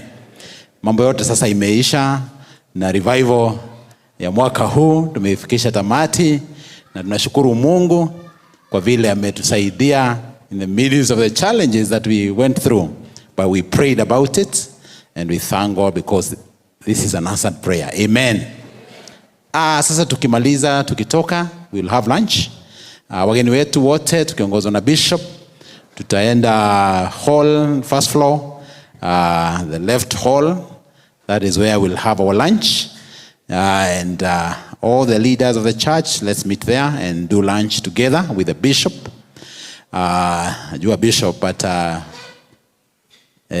atasema neno kwa viongozi pale. Just one word before sasa tumwachilia aende US. Amen. So we meet there. For the rest of us, we also have lunch served this side and this side on behalf of protocol. That is served, so we are going to have lunch as such. Mkienda nyumbani, mwende salama. Bwana wabariki, wageni wetu, mbebe salamu zetu. Amen. Amen. So welcome Pastor Yusuf for the grace. Amen. Karibu.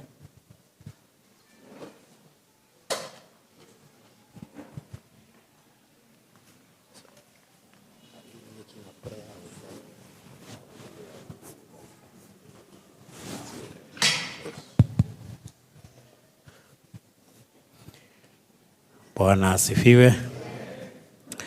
Sasa tumemaliza, na kwa hivyo tutaomba ombi la kumaliza, na kwa sababu tumeketi sana tunaweza badilisha mpangilio wetu, isipokuwa mtumishi wa Mungu ambaye naye amesimama sana hapa, labda na wale walioketi na yeye, hata hawa wengine tusimameni tufanye ombi letu la mwisho kama tumesimama, kwa sababu tumeketi sana.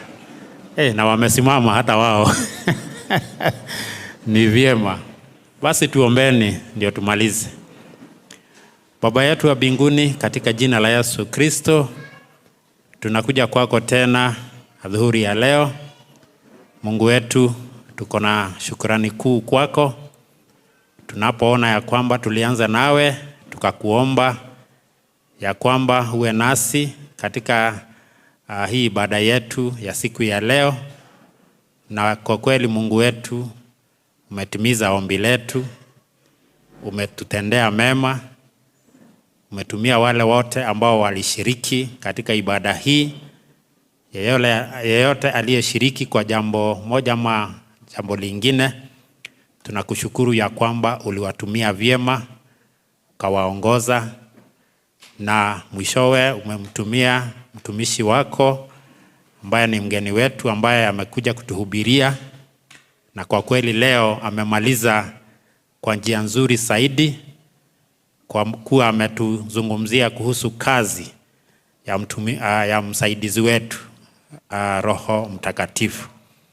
Tunasema ni asante Mungu wetu kwa yale yote ambayo tumefundishwa siku ya leo, na tunaomba ya kwamba utusaidie tujue nafasi yetu katika Ukristo, tujue kazi njema ambayo Roho Mtakatifu hufanya katika maisha yetu, na tukaweze kuakiri ya kwamba tukishikwa mkono na Roho Mtakatifu ambaye ndiye Mungu pamoja nasi, sasa mambo yetu yote yatakuwa mazuri. tusaidie Mungu wetu ili tukaweze kufuata hayo mafundisho ambayo tumepewa leo na tuyatumie, na tukaweze kuwa tunaomba kwa huyo Roho Mtakatifu ambaye hutuwezesha kufanya hivyo, na ya kwamba Mungu kila wakati tunapoomba wewe unatusaidia kwamba nguvu za huyo Roho Mtakatifu zitakuwa zikikuja kwetu ili tukaweze kuomba vyema na tukaweze kukutumikia katika kazi zetu zote. Tunasema asante Mungu wetu hata sasa ambapo tumemaliza. Na pia tunamweka mikononi mwako mtumishi wako ambaye ametuarifu ya kwamba kuna safari, ya kwamba atasafiri kwenda nchi ya Marekani baadaye leo, na tunaiombea safari yake. Tunaiweka mikononi mwako Mungu wetu, ili atakapoanza hiyo safari, akisafiri kwa ile ndege ambayo itamtoa hapa, hata ikimpeleka kule Europe, ili baadaye aweze kuchukua ile ya kumpeleka Marekani, safari zake zote na ndege zile zitambeba, hata hali ingine yote ya kusafiri kwake tunaiweka kwako, ili ukaweze kumlinda. Maana yeye ni mtumishi wako na anaenda kukufanyia kazi.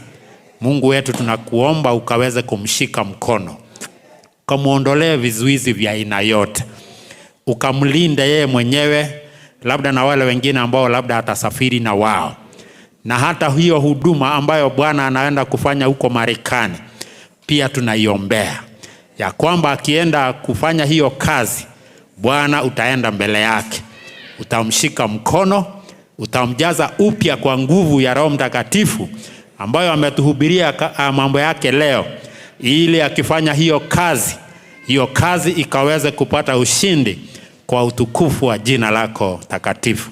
Hata sisi wengine baadaye tutasafiri kurudi nyumbani, pia tunajiweka mikononi mwako, ukatuongoze mpaka tufike kwetu. Na hata juma linalokuja pia tunaliweka mikononi mwako, tukishughulika kazini na safari na kazi na mambo mengine yote ambayo tutashiriki katika juma lijalo. Tunaomba ya kwamba uwe pamoja nasi. Twasema ni asante, jina lako libarikiwe na litukuzwe. Maana tumeomba hayo tukiamini kwa jina la Baba, la Mwana na la Roho Mtakatifu. And now may the grace and the love of God and the fellowship of the Holy Spirit be with us now and forevermore. Amen. Mungu awabariki sana. Mkienda muende salama na muwe na juma la baraka juma lijalo. Asanteni.